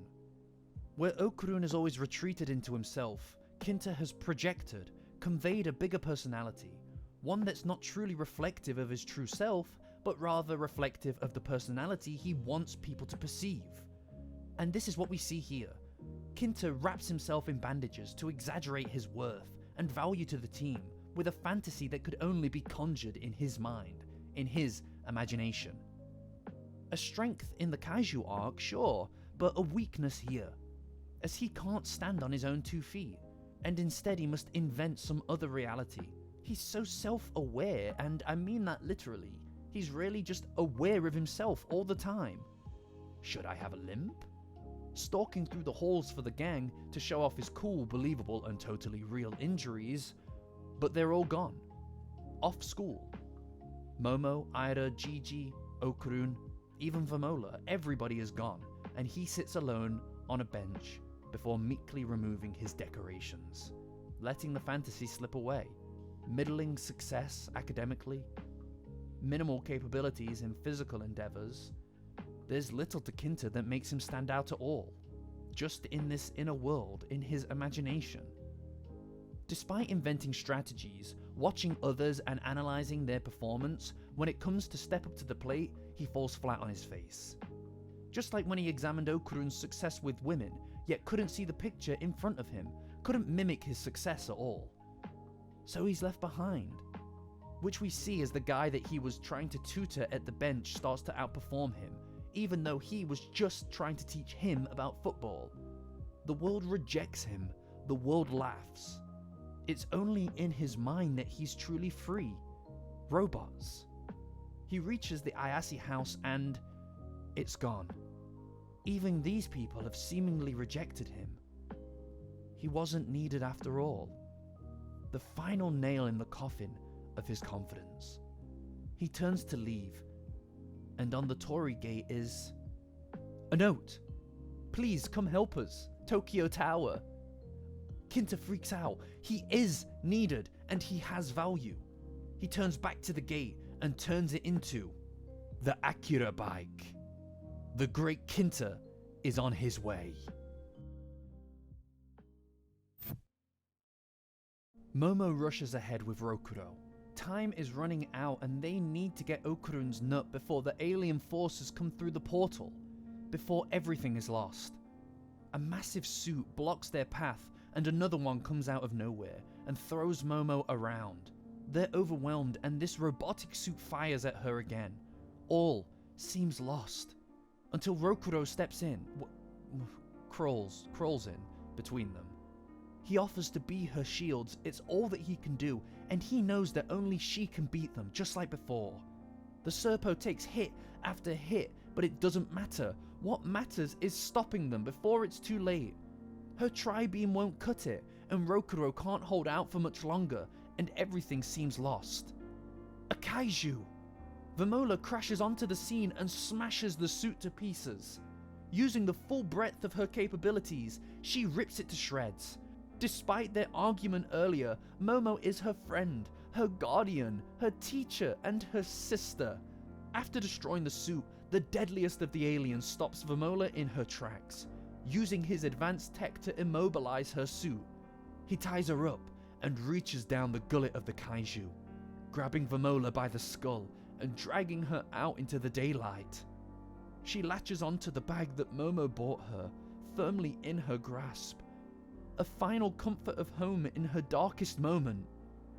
He holds her high, his prize, Vamola. He exclaims that he finally has her. The suit is his, he tells her. Momo is horrified. She wasn't a spy, and Vamola calls out to Momo. Those words, once more, calls forward. Now, a final comforting sayonara. Momo, thank you. Her final thought is her most valued bond, the sisterhood between them, as the alien impales Vamola through the stomach and tosses her aside, discarded like garbage. Momo acts, using her powers to pull Vamola's fading essence close, but she is losing so much blood. Momo panics, and the Serpo tries to hold him off while he can. She tries to use her powers to close the wound, but it's a failing battle, and all that she can do is just regret everything. Momo promises her that she'll listen next time. She promises not to be angry with her. She was wrong to act how she acted, and she bargains with anything, anyone to save her, begging her to please just stay with her, holding her aura, her life essence with her spiritual powers, just like Akrosilki, just like with the evil eye, and just like with them, she sees it. With the communicator reaching out and showing everybody else, they see everything. They see the life of Vamola. Conquerors. Invaders from beyond the stars, the same creatures that threaten Earth hold the disembodied carcass of a man high above the population. A population ravaged and decimated by wanton destruction and violence. These aliens are after more than just victory. They have set their sights on eradication, the erasure of a people, a world, a culture. Demonstrated by more than just killing, that is the mere tip of the spear used to gut and bleed a people dry. Cruelty. Unforgivable scenes of merciless torture and massacre from the invading imperialists. Because killing them isn't enough, they have to undo their existence. And this is the fate of the Sumerians. a fate of evisceration. This isn't war, how could it be? It's slaughter. One that relies on one thing above all else. And what is that if not the denial of a future for the victims? And who suffers then? The innocent, the citizens, the children. Children are the future, and the extermination of children is the most unforgivable of crimes. One child stands amid the battlefield, one little girl crying and alone. Her family, her people are blown to pieces around her, and she's done nothing wrong. She never had a chance to hurt anybody in life. Yet she is made to pay the ultimate price for just being, for existing. She is the future, a future to be snuffed out by the occupier, the erasure of a people. However, Dandadan makes one thing clear. Never underestimate the power of a grandma. A soldier sweeps her up from the conflict and takes her away from it. She's not safe, but she's alive. As a group of elder women care for her, they declare that this little girl may very well be the last of the Sumerian children. All that remains of their dwindling future. Banga, the soldier who saved her, doesn't take any responsibility for her, not outwardly. She's angry. She has so much anger inside. Angry at a child for being such a burden, angry at the men for dying so quickly, and angry that she, a granny, has to pick up all of the pieces. She refuses to care for people who simply can't care for themselves, and the young Vamola cries. Even with all of this rage and resentment inside, Banga begrudgingly carries the young girl through the fights and fires of hell. We don't choose love. Not really. It chooses us. The passion of love is impossible to ignore. We can let it in, we can try to reject it, but that doesn't stop it from burrowing in deep and igniting something inside of us. And even with all of these words, Banga cares for Vamola, cooks for her, teaches her, helps her wash her clothes. This child is the future, and this old lady is the past, and what is the duty of the old if not to shepherd the young, to carry on traditions and the history, the heart, the soul of a people, even amid all of this? Banga takes Vamola to study and to pray to the god of the Sumerians. She doesn't believe it, but she prays to it anyway, because this is her culture, her world, her duty. Building the future and keeping the past alive are one and the same thing. The responsibility to leave behind the traces of life itself. And this tradition carries more than just memory. It carries the love of a people. And it carries their hate too. Banga is so full of hate. It spills out in every direction.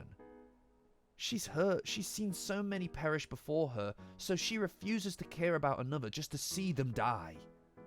Letting people in is incredible, but losing them can make it feel like it was pointless. After all, ignoring the pain of a hole in your life is so much easier than having a piece of you torn away.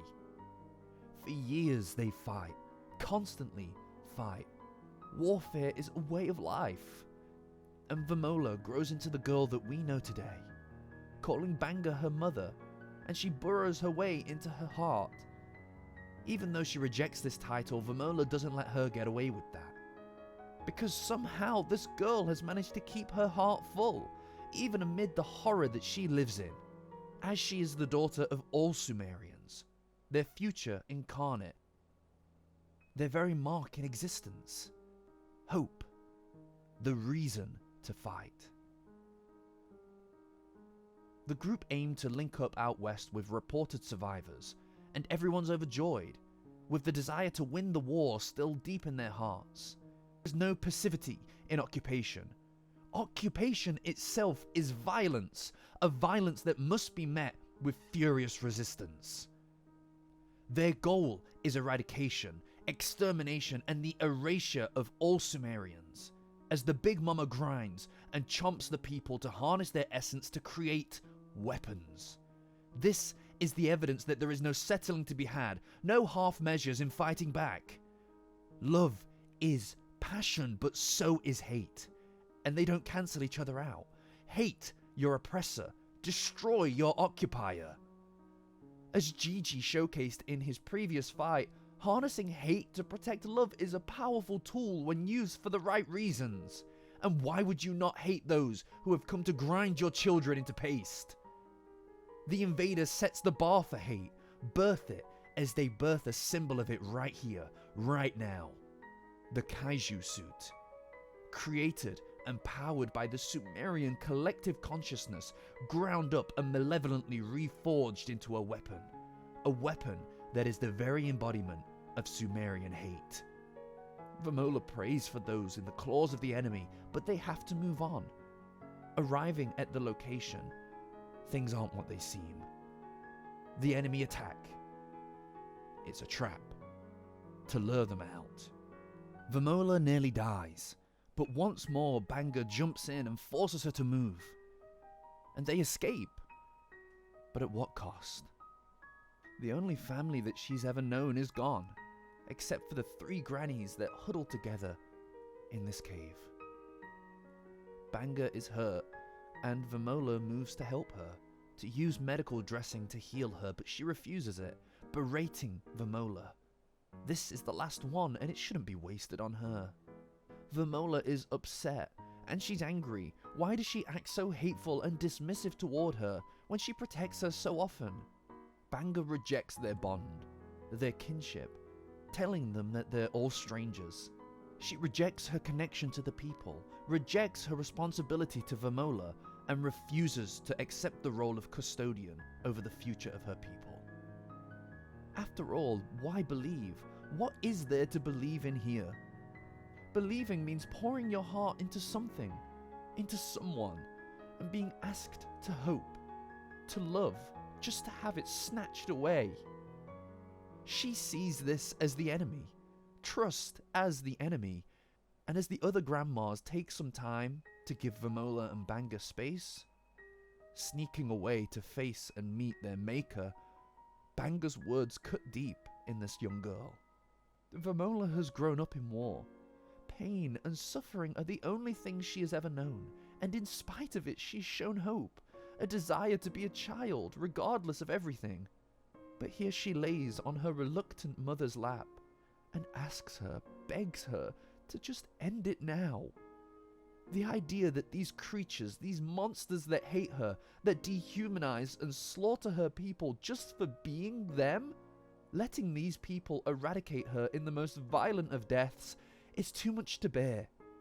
If that's all that's left for her in her future, then hope itself is meaningless. So Vamola gives up, surrenders, and surrenders herself, her promise to the future of the people. She closes her eyes and waits for Banga to do it.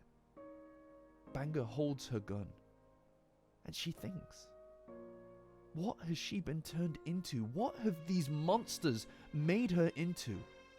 A beast? A beast who executes their own children to protect them from savagery and butchery later. This is not who Banga is underneath it. She was a cook in the royal palace. Her hands exist to make things, to bring people together with food, a cornerstone to the soul of the Dandadan series. She wasn't made to hold a gun, she was forced to. She breaks down and throws it aside, holding Vamola, who cries with her. They have each other. For however long they can continue, they have that connection. It's so tempting to succumb to despair, to surrender to hopelessness when all seems lost, but being with someone, anyone left to have, to hold, that is the purpose of life. And Banga refuses to just lay down and die now in this cave. She takes the medical wrap and secures her wound, because what matters is about giving her people, her daughter, a future. The pyramid in the center of the alien forces is a teleport, and they can use that to escape to Earth. All or nothing, in one final push. They reach the pyramid and see what remains of the Sumerian people. The men, enslaved and docile. Stripped of their clothes, they are dehumanized and made to be monotonous. One big group of underlings. A people captured and their spirits quietened so as to not draw the eye of their captors. Their goal is to break them out, and Vamola wastes no time. She's wanted nothing but to be able to save her people. She sees that now, to stop the onslaught and to end the slaughter. And now she has that chance to be a future worth having for a people worth saving. But after saving one of them, they scatter to save just themselves. They've lost their collective identity and cared little for their fellow Sumerian. The aliens have taken more than just their clothes. They've stripped them of their fight, of their reason to go on, of their responsibility to the future. A metaphor signified so clearly as they nearly get Vamola killed in their attempts to escape. Banga jumps in front of a missile to protect her daughter, but is badly injured, and Vamola barely manages to drag her away from the conflict. However, another one of the grannies gets her and takes her away from the fight. Her life is more important than theirs. She's the child of them all, and she refuses to let her throw that away, and is willing to die to protect her. They all will. That is the power of grandmas. Injured on the floor, Banga turns and she sees it. The god that she disavowed, yet always called to her. The kaiju stares. She stares it in the face. Her duty, her pledge to her people, her responsibility to the future, to her daughter. The kaiju stares. And now we see it. The mural on the cave wall was more than just a painting. It was the future. Her destiny. Banga rejected it for so long, but she was always heading to this. And she doesn't deny it now. Doesn't look away. All of that rage and that anger inside of her will never cease. And it never should. The kaiju stares. Vamola is cornered by the Big Mama, and all seems lost, as she dreams of her mother in her last moments. As the kaiju shows up and obliterates the Big Mama, sending it flying. This suit, in the form of the god of the Sumerians, an icon of their hate, it's here, and the people look on and they pray to it, begging it for salvation. However, Banga refuses. She has no interest in saving a people who won't save her daughter, everybody's daughter. She tells them that they are the past, and this girl, Vamola, is the future, the final child of the Sumerians. And it's within her, on her shoulders, that the future lies. They are docile, so content to sacrifice anyone, because they have lost everything. Their reason for life, their families, their land, their resources, all of it swallowed up by these imperialist dogs. Okay, fine. Think of these things that you've loved, these things that you've lost, these things that were butchered and taken by monsters, and hate them for it.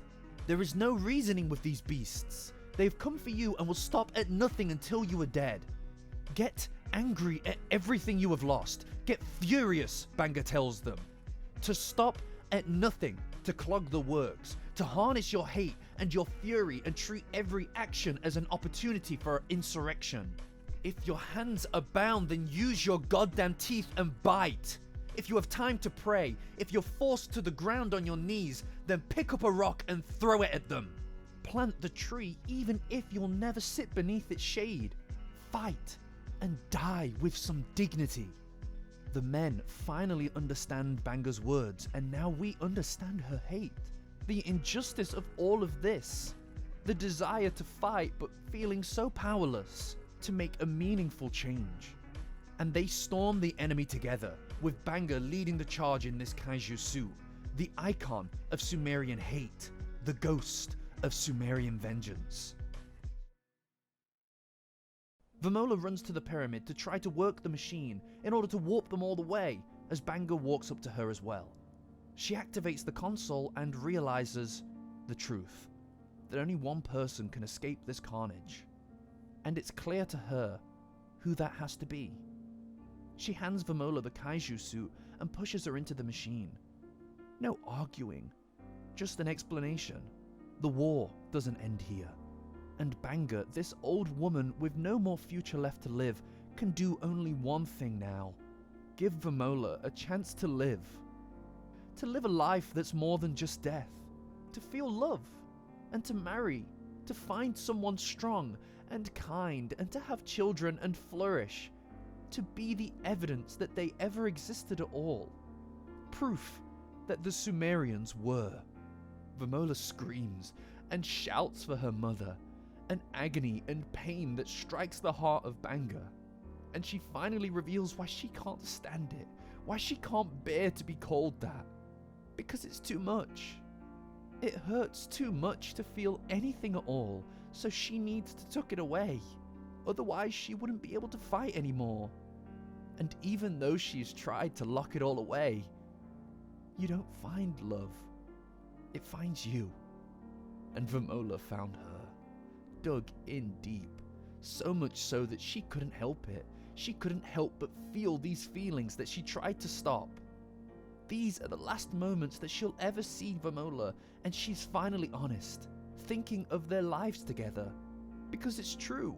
It's always been true. She is her mother, and underneath all of that hate is this burning passion of love. By turning on the machine, she can plant that tree of which she'll never sit beneath. But her daughter, her most precious child, the only thing worth saving, maybe she can feel its shade one day. Vamola screams as she powers it up, and leaves Vamola with a final message as they reach out toward each other. There are no more games to be played, no more point in pretending. If this is the last time they're ever gonna see each other, why pretend? What good is that? Banga reaches out to her daughter and tells her that she loves her as they're separated forever. The Space Globalists will hunt her. They have no mercy. But Vamola is gone, and love doesn't end with loss. It can find you again. That's the point of living. As we see Vamola exit the cave that she landed in, she sees the city, moves through it to find someone strong, to follow her mother's dying words, to find a strong man to marry, to pass on this future that so many have died for. But it's confusing, and it's hard. She's never lived this kind of life before, and she is alone. She encounters a couple kissing, and she thinks she starts to understand what marriage might be. It speaks to her, but she still doesn't understand her mission. She can't find somebody worthy, somebody strong, until she sees it, sees them, our very own monoliths of love, Momo and Okarun. The accident of their battle in the Kaiju arc, her desire to marry the strong, powerful Okarun and carry on her mission, and ultimately, her sisterhood. She was given a second shot at life by her mother to experience life, and for a tiny slice of time she did. She had it. Friends, family, and purpose. Even as she lost it, she still valued it. Even though she's alone, she still found her courage to face them again, to protect her found family. And it was worth it. Now Momo understands Vamola's reasons.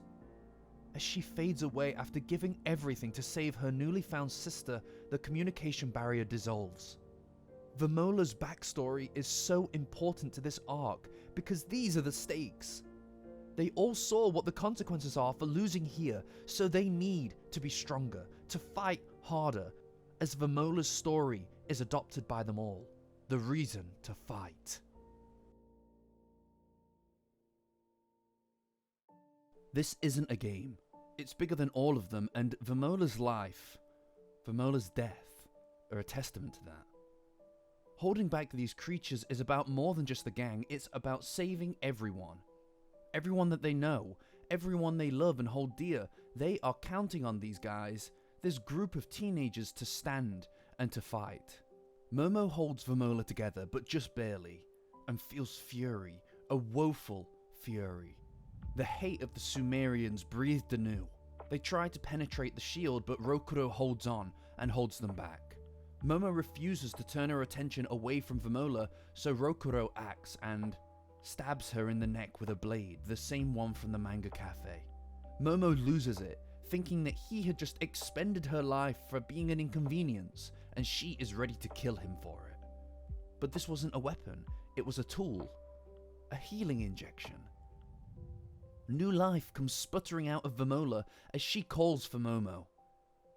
Rokuro had been saving that for Momo, just in case she was mortally wounded. He believes in her power, but knows that this was needed now. He's the good Serpo. But he's at his limit. He asks for only one thing from Momo as he starts to shut down. Destroy the enemy quite completely, to erase their data, to take back what was stolen. As he fades away, in the throes of this agonizing loss, an alien kicks Momo aside and holds Vamola up high. The leader of the invaders is grateful to Vamola. In a vast universe, finding new subjects, new entities to take from, is hard. And here they are, on Earth, a new planet to mow, to eviscerate and take. And so he wishes to take her head. All that these creatures do is take. So Momo gives. Hurling a tree at the enemy, she frees Vamola and races to hug her, apologizing for her earlier actions. These girls have never had the tools to understand each other, never had the ability to communicate, to share a language. But what is the value of words when you can experience somebody else's life entirely, the breadth of their struggle? Momo understands now, instilling hope in her renewed sister and telling her that she believes that her mum is alive, promising to help her. Momo has overcome the hurdle of distrust toward Vamola.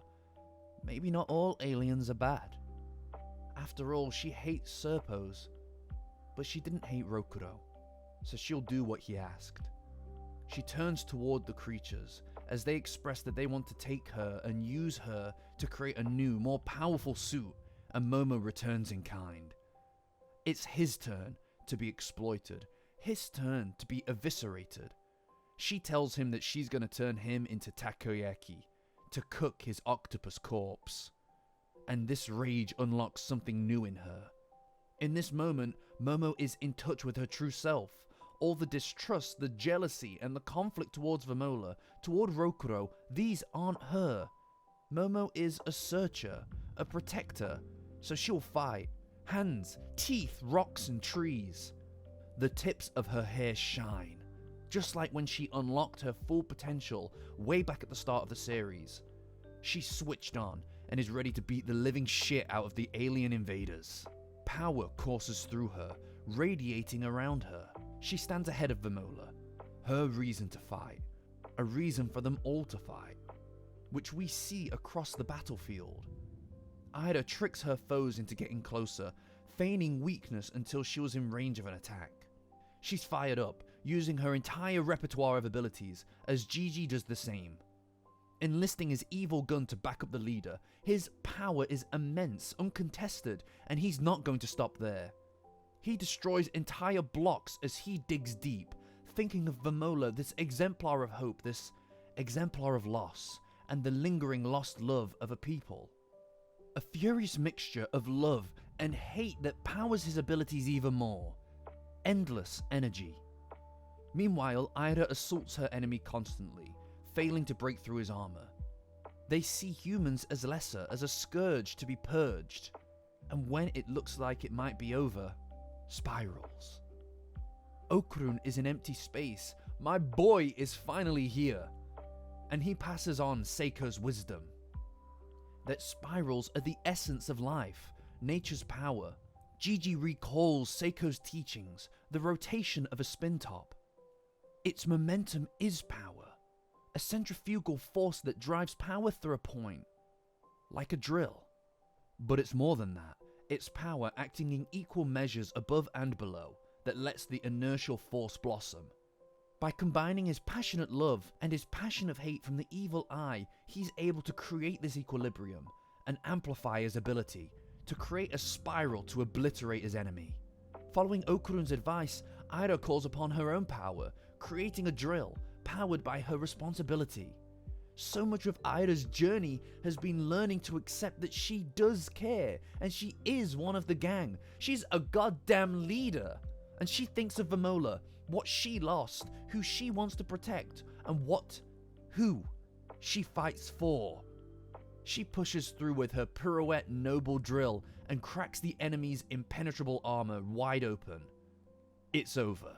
The gang's growth has been unprecedented. They've risen to the challenge, and after viewing Vamola's life, their fire burns brighter than ever. It takes all of their energy, but they are the victors. However, they still need to get to Momo, who shines so bright. She moves like a tornado. She doesn't throw rocks, she throws concrete, entire balls of building and pavement, going one-to-one against the deadliest of the enemies, protecting Vamola the entire time.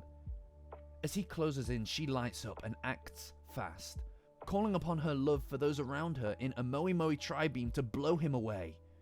A stalemate. She is the strongest enemy that they have ever faced. All of the remaining aliens converge to face her, but she will fight until her final breath. As the monsters descend upon her, Momo puts herself between them and Vamola, like any older sister would. She digs deep, picking up the world around her with her psychic powers, the like of which we've never seen. This is a fragment of her true potential, and she is summoning it to fight now. Despite her defiance, despite her ferocity, the odds aren't in her favor. They take Vamola, drag her away as Momo tries to do anything to keep fighting. They lift her up into the sky. She's surrounded. She's alone. But not for long. Static fills the air. Electricity swirls around them. A flash of light, and countless foes are torn asunder. Momo flies towards the ground, but she doesn't crash. She's caught, saved, held. She opens her eyes as the silhouette of her savior comes into focus. Okarun, harnessing electric wrath in his wake. He turns to her, says her name and tells her that the curry was delicious, and she breaks down. They draw power and potential, possibility and purpose, passion and purity, all from being together. Momo and Okarun are the story. They do impossible things when it's just them. So there is comfort for her, for them, in each other. She thanks him, holds him, and lets it slip that it was a mere field ration. But that's not important right now. Vamola, of course, it's not just the two of them. They have a family. Aira and Shrimp burst onto the scene. What good is a group without their leader? Momo panics for a second. Where is Jiji? And then it hits Okarun. He informs Momo that something really bad is about to happen.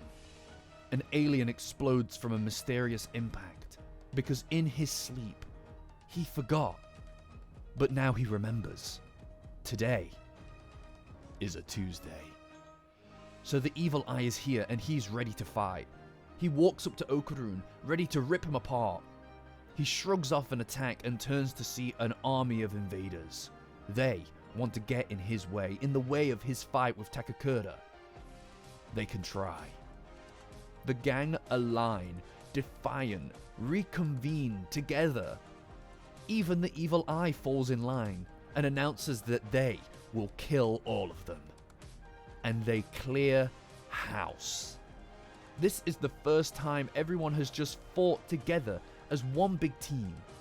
Even though at the beginning of this arc they were little more than just fighters, they hit these lows and overcame them and grew stronger from it. These aliens thought that they were clever, and they thought that they could isolate and attack the gang individually, to divide and conquer, to break their spirits, but goddamn were they wrong.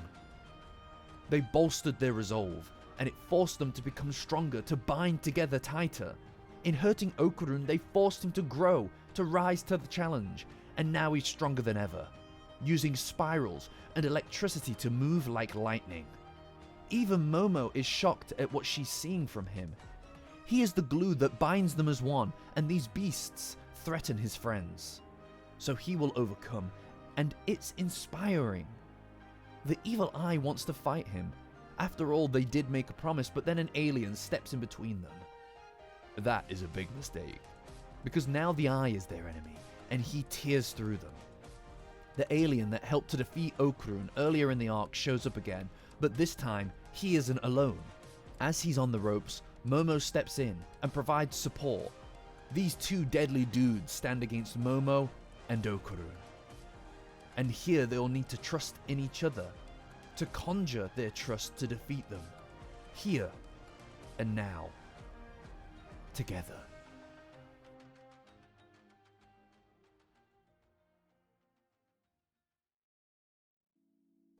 Ever since fighting Turbo Granny together, the moment that their hands clasped as one, Momo and Okarun have been one. A combined unit, a trust, forged in a moment of conflict which deepened across everything that came afterwards. And this is the trust that they need to rely on, a combined energy that they must conjure up to defeat insurmountable odds. And this is the extent of their relationship in the Space Globalist arc. It's to come together in earnest honesty, which we are seeing the fruits of here. They fight together, covering each other's weaknesses as Okarun tries to go all out against the big bad, but he fails to connect. Momo tells him that its power is to cleave space. She pulls him away to protect him as he quickly pulls her away to protect her as well. They act as one, her with her spiritual hands, him with his godly speed. He carries her on his back as they come up with a plan together. The carved space is used to protect himself, so an all-out won't work here, and both Momo and Okarun are almost at their limits. No matter what they do, they have one more shot, but he can cancel out their powers. But if there's one thing that they can rely on, it's that Momo Ayase is a genius. He stores the cleaved space in his back in some kind of pocket dimension, and she comes up with an idea. After all, just like Rokuro Serpo told her, she is the only one who can beat him. Okarun doesn't know what the plan is, but he knows her, and he knows better than to doubt her. He needs no explanation other than this, and he trusts her. So they race in towards the enemy as one. This moment is wonderful, a true magnum opus of their connection, but at the last second, Momo tells Okarun to go, and to save himself. And she says that she's sorry. Momo jumps from his back, flying towards the enemy, an easy target, and Okarun panics as he watches as she's cleaved in front of him, disappearing into nothing. He stops running, freezes on the spot. As Momo disappears, his heart stops as he thinks of her and everything that they've been through, because he was no one. No one saw him. Across his whole life, nobody saw him. Whatever life he led, it wasn't truly living. But when she came into his life, she brought colour, true colour. This black and white and shades of grey between are all that he had ever known, until she shattered through it with shining lights beyond his imagination. How could he not love her? How could he do anything but fall in love with her? She is everything. She brought with her everything. All the value that he has ever had, all the potential that he has unlocked, traced back to this singular moment, where this bright light sat beside him to ward away the shadows that surrounded his existence. A bright light that he can only stand and watch as it flickers away, snuffed out forever. He screams. How could he do anything but scream in guttural agony? Because he didn't just love her for the sake of having someone to love. When he told Vamola that she wasn't the one, he made a choice. And this choice was a revelation that he came to. A revelation that feeling love is meaningless if he isn't feeling it for her. He stands as love ends. He stands as love dies. Or so it seems. She won't be kept down. She blows the alien apart, transcending dimensions, as is her gift, tearing it to pieces. But these aliens take. And if they're going to die, they'll take her with them. She calls for Okarun, and he doesn't think twice, moving faster than ever before. He goes all out and eviscerates the Great Eviscerator. He catches her, holds her. She's okay, they are alive, but they aren't unharmed. Momo thanks Okarun for saving her, but how could she do that? He grabs her by the shoulders and screams at her, asking her how she could possibly do something so dangerous. Because she breathed life into his existence, brought colour and purpose and hope and love and meaning into the nothing that he lived. Without her, he might as well have been dead, because he had never lived. And if she had died, then he would have surely died too. How could she do this? How could she make him fall in love with her just to take all of that away in an instant? Is she an idiot? This is so new, a tone that Okarun has never taken with her, with anybody before. The two of them shared this long look, and she apologizes. There's an understanding of sorts. This deeper, unspoken something that runs between them both. They play their games and keep still their beating hearts, but ultimately on some level she knows that losing her would have killed him. Because losing him could have killed her too. As his rage quells, he breaks down, looking away and crying, thanking goodness that she's alright. And as she watches, the fear, the anxiety that she felt about whether this boy would truly wait for this girl as he figured out how to express how he feels just melts away in a moment, until an explosion sends them flying. Feelings are important, but maybe there's a better time. Because the conflict continues and the two of them have no powers left. They still need to close the gate, but the alien that Momo and Okarun defeated together still survives, and it nestles its way into Vamola's suit. Make way for the king. A mysterious rider crashes through the ranks of the enemy. It's Kinta.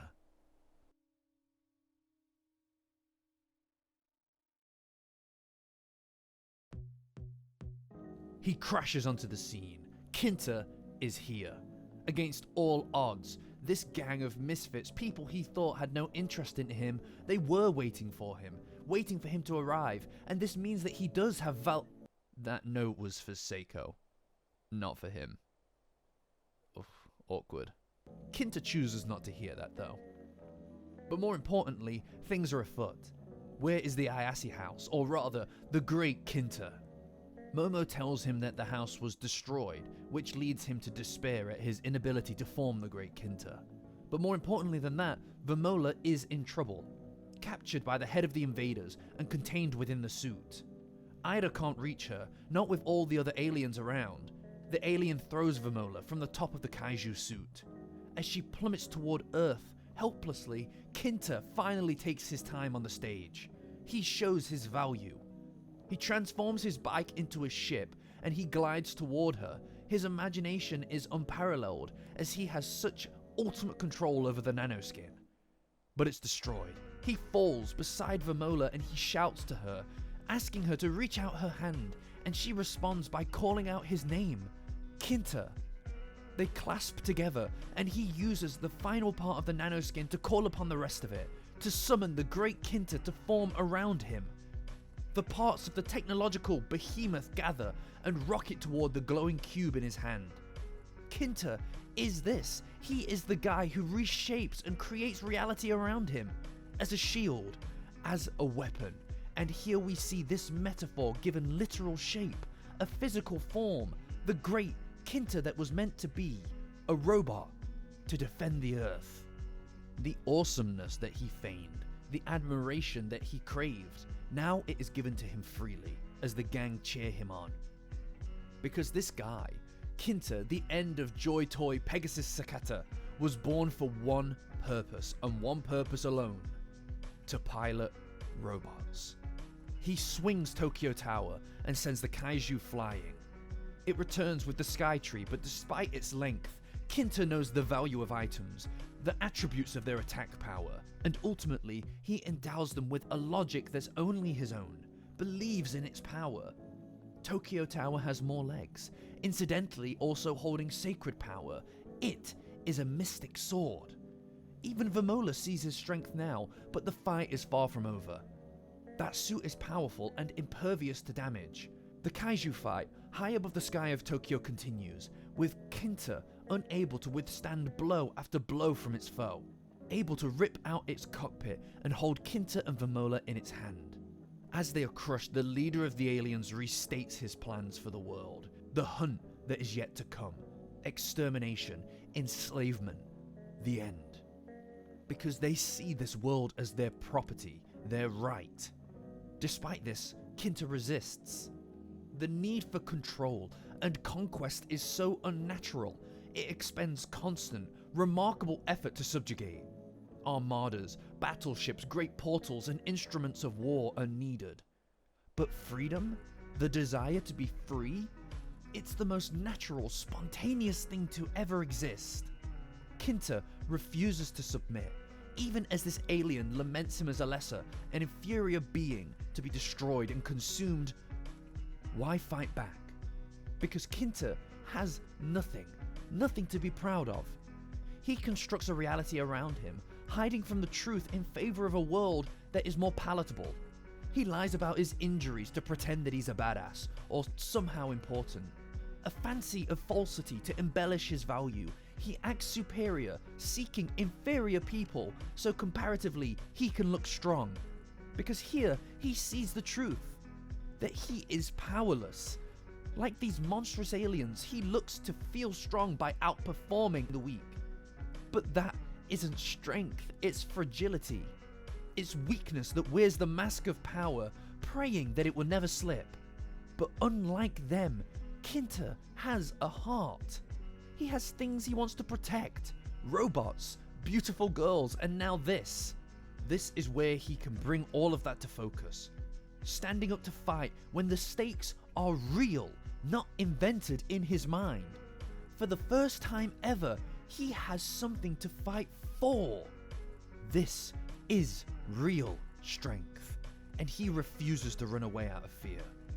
This inhuman beast can't grasp this. This monster is truly heartless, a soulless life form, and Kinta finds his true value, his real worth, and all it takes is a simple trick to latch the nanoskin onto the kaiju's back. The one place that no kaiju can reach.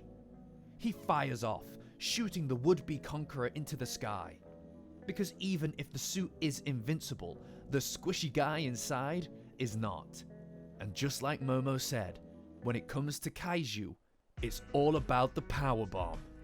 Kinta and Vamola side by side, the present of humanity, the future of the Sumerians, turn this alien bozo into history, crashing him into the earth, defeated. And he gently drifts to the ground with Vamola in tow. They won. Momo and Okarun race to the pyramid and find his family jewel, pulling it from the machine as Momo shouts at it for causing such trouble. It's over. The portal closes and the alien armada is locked away. And just as it closes, 1,000 alien ships come crashing through. It's too late.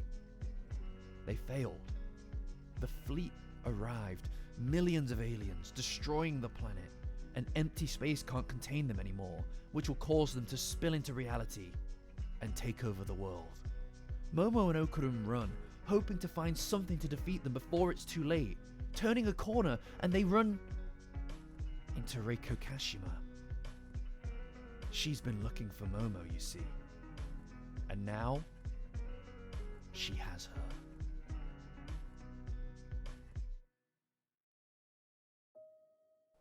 Reiko Kashima stands tall above Momo and Okarun.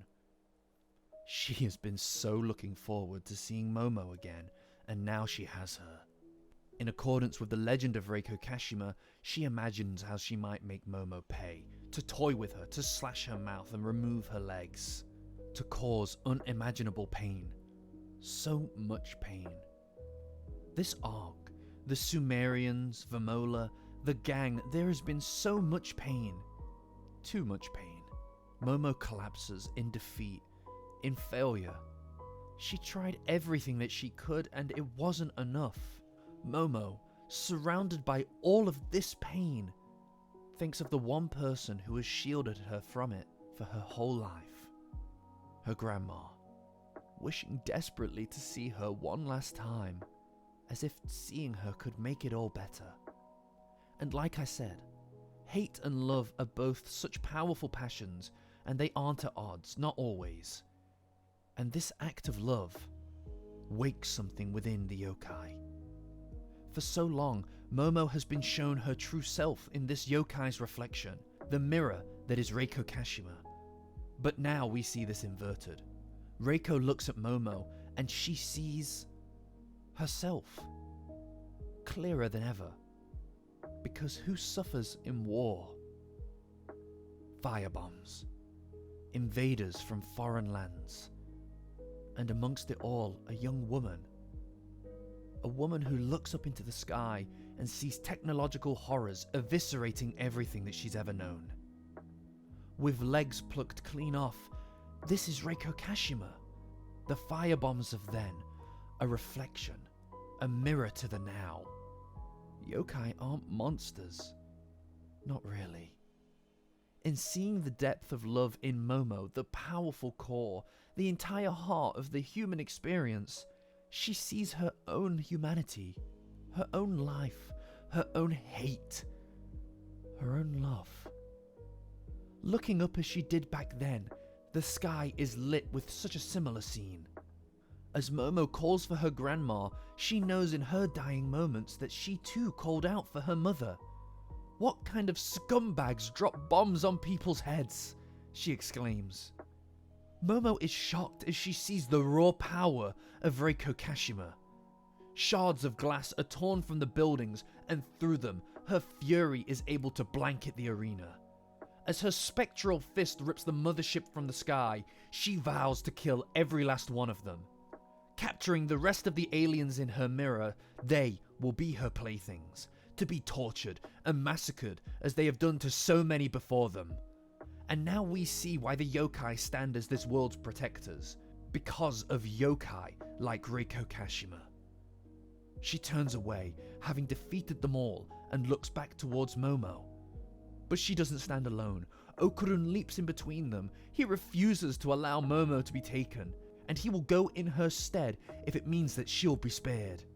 She argues, infuriated that he would dare to do this. She takes responsibility for her actions in upsetting the yokai and doesn't want Reiko to hurt him. They argue and tussle over who gets to die for the other, as Reiko watches. So much pain, so much hate, so much love. Her fury and rage was born from love, a love that she sees reflected back to her by Momo and Okarun. When she sees Momo, she sees something new, a girl who loves a boy. Because this was once who she was. Before Reiko Kashima, there was a girl who loved a boy. A love that was taken before its time, something that she could never do. She turns away and walks away from them. In a yokai's reflection, we see the echoes of lost love mirrored across 2 lifetimes. Perhaps this one will end right, as the ghost fades away, leaving Momo and Okarun. A boy that loves a girl that loves a boy, standing amid a desolate world, a possible future that thanks to them, thanks to her, shan't come to pass. While the world reverts to its true form again, they stand together, shocked, holding each other's hands tight. Something that no longer scares them, a natural response to what looked like the end. She's gone. They wander off, hands still clasped together. They nearly lost each other so many times, so they aren't about to let each other go just yet. As the house comes tumbling down the street, they run to each other and the gang are back together again, holding each other in joy, celebrating their victory, and everybody breathes a sigh of relief. Despite these incredible odds, they won. Because of their friendship. Because of their family.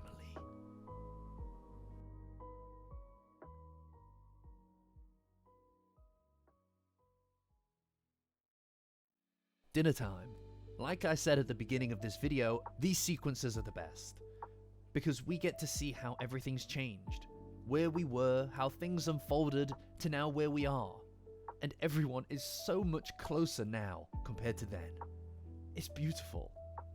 They fought and they overcame impossible odds because of each other. I mean, compare their last dinner scene to this one and it feels like home. It feels like being home. Momo hugging and smelling Seiko, refusing to let her go. They traded a serious battlefield for this one, because this barbecue is a battlefield as well. Showcased by Vamola, who's eating her fill as Jiji yumbos. Followed up by Vamola, who is incredibly impressionable, but she fits in so well. A little ridiculous, but this is home. Even Turbo Granny is getting involved, because this isn't a battlefield of hate, this is one of love, of togetherness, and she demands that Okarun compliment her taste as the person who saved his bacon. As they argue, Momo comes closer. They've never been closer than right now. Sure, the unspoken thing between them is still unspoken, but right now who cares, as long as it can breathe. Breathe a sigh of relief, and regardless of their exact relationship status, they're still more intimate now than they were. Momo takes food from his plate, telling him that you either do the yumbo or the yumbo is done to you. Because yeah, sure, of course it is. You could cut the romantic tension with a knife, man. For the first time in a while, she can open up a bit. Momo talks to Okarun about how Vamola must be so worried about her mum all the time. Even if she burrows it down, it's still in there. We carry everyone that we've lost. Forever. They discuss potential plans to reach the Sumerians, but for now, it's out of grasp. Let's just focus on today's victory. Rokuro agrees. He's alive.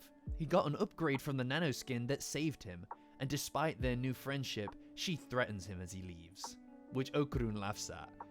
This is typical Momo, and he knows it. Just like the beginning of the arc, she confronts him, wanting to get a good look at his face, throwing her arm around him. Their flirtatiousness grows stronger, deeper, as Seiko calls over to ask Momo about where all the curry is. Of course, it was all used up when that note. Momo suddenly remembers what she left for Okarun, that note, telling him that she loved him. She panics, throws her arm and her food into the air, and she looks deeply at him, distressed in her realization, hoping that he doesn't remember it. As Seiko keeps inquiring about the curry, Momo begs her to stop as she can't bear the embarrassment of her own words, her own admission of something close to the truth. Momo keeps that stuff locked down tight, under lock and key, in order to protect herself, avoid rejection, and keep her true feelings of love safe. To escape the situation, she wants some alone time, so she offers to go to the shop, and naturally all of the gang want to go as well. And they all walk, with so many feelings on display. I love this sequence so goddamn much. It's adorable, exquisite. These guys are all such good friends now, as all the pretenses are gone. And watching Momo dejectedly walk, all slumped and grumpy, is hilariously cute. And on this walk, we gain some new insight into her heart. We see the flurry of thoughts that she considers. She knows he saw it, the note, her mini confession. Her heart spilled out onto the page without her mind being able to filter it away. The risk of never seeing him again, driving her to leave him with honesty, an honesty that she deeply wanted to state. And she's embarrassed by it now. But that's because her mind has taken the wheel again and her defensive walls are back up. And, well, he hasn't said anything. Remember, Momo wants him to talk to her, to be the one to tell her how he feels. She's so nervous to be honest and needs confirmation before she can open herself up, to avoid the rejection that's defined her worst fears in school. She knows that he saw it. Is he waiting for the right moment? God, if only we could see into the heart of another. Because he is thinking about it too. Communication is so front and center in this arc. Finding a shared form of language, a way of connecting. And that's what is still on the table here. Because the note was vague. Does she love him as a friend? As a man? His own insecurity rears its head here too. She will often tell Jiji that she loves him, but does she love him, or does she love him? And which is it for Okarun? He knows he wouldn't be able to cope with Momo, the object of his affection, turning him down. It'd destroy him, and so they both lack this bravery. Momo and Okarun lack a shared language. They have an inability to connect and communicate their feelings out of fear of what could happen. So they both stand and walk and despair at how they can't say the exact same thing to the other. God, these two, just kiss! They can't see their situation for what it is, the chirality of their positions, the reflection of their souls. So maybe one more good long look in the mirror is what will force Momo and Okarun to take the next step in their relationship. Reiko Kashima returns, but she's changed. A beauty. Momo wonders why she isn't resting in peace, to which Reiko responds by telling her that her hate will smolder for an eternity, never extinguishing.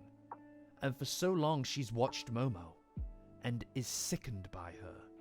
She no longer leaves it up to interpretation for Momo. She now tells her so clearly that everything about her pisses her off. Why can't she be more direct? There he is, the boy that she loves so deeply, and she can't even say it. Instead, she must wait for him to talk to her about the note that she left him. Reiko Kashima's hate is palpable. She lost her love, and if given the chance, wouldn't waste a single second if she could reclaim it now. And seeing Momo fumble the bag, she wants to find a new love again. The gang is confused at what is happening here, naturally, and the yokai tells Momo she's going to leave and find her own love after seeing herself in Momo's reflection. And it's due to this that she owes her one thing, a single warning.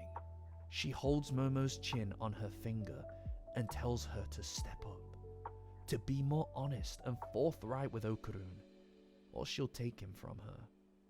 As if to prove her point on the value of this love, the clarity of his feelings, he jumps in to protect her. And finally, as Momo looks at him, the man in front of her, she recognizes the person being reflected back at her in the yokai's words. As she runs off to find a new man, her message is clear, although it might take Momo some time to understand it.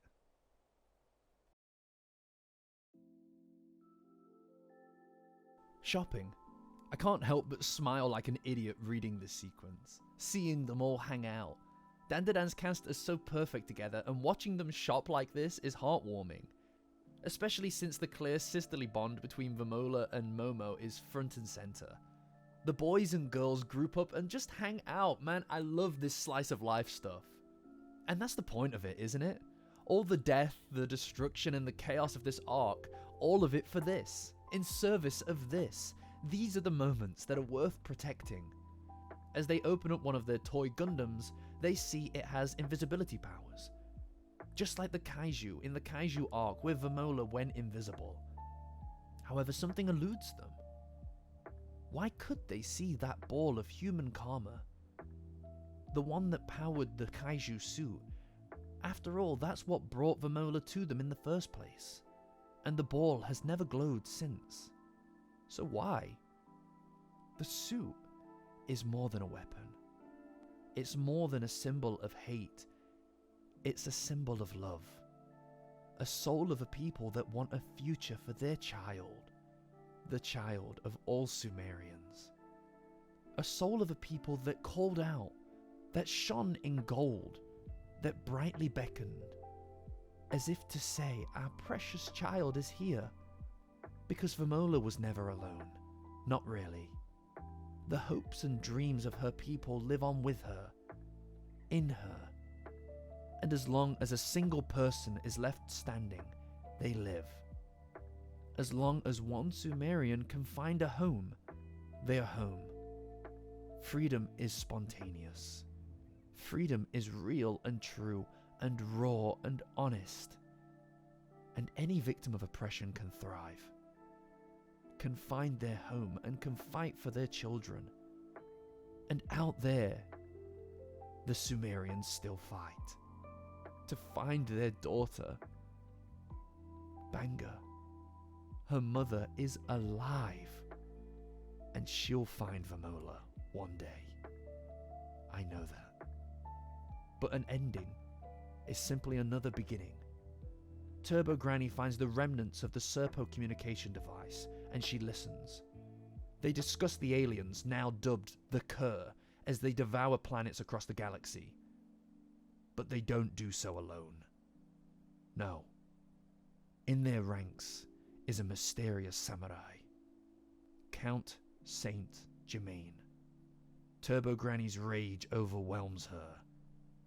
A new foe, one that she recognizes. The Hyper Geezer.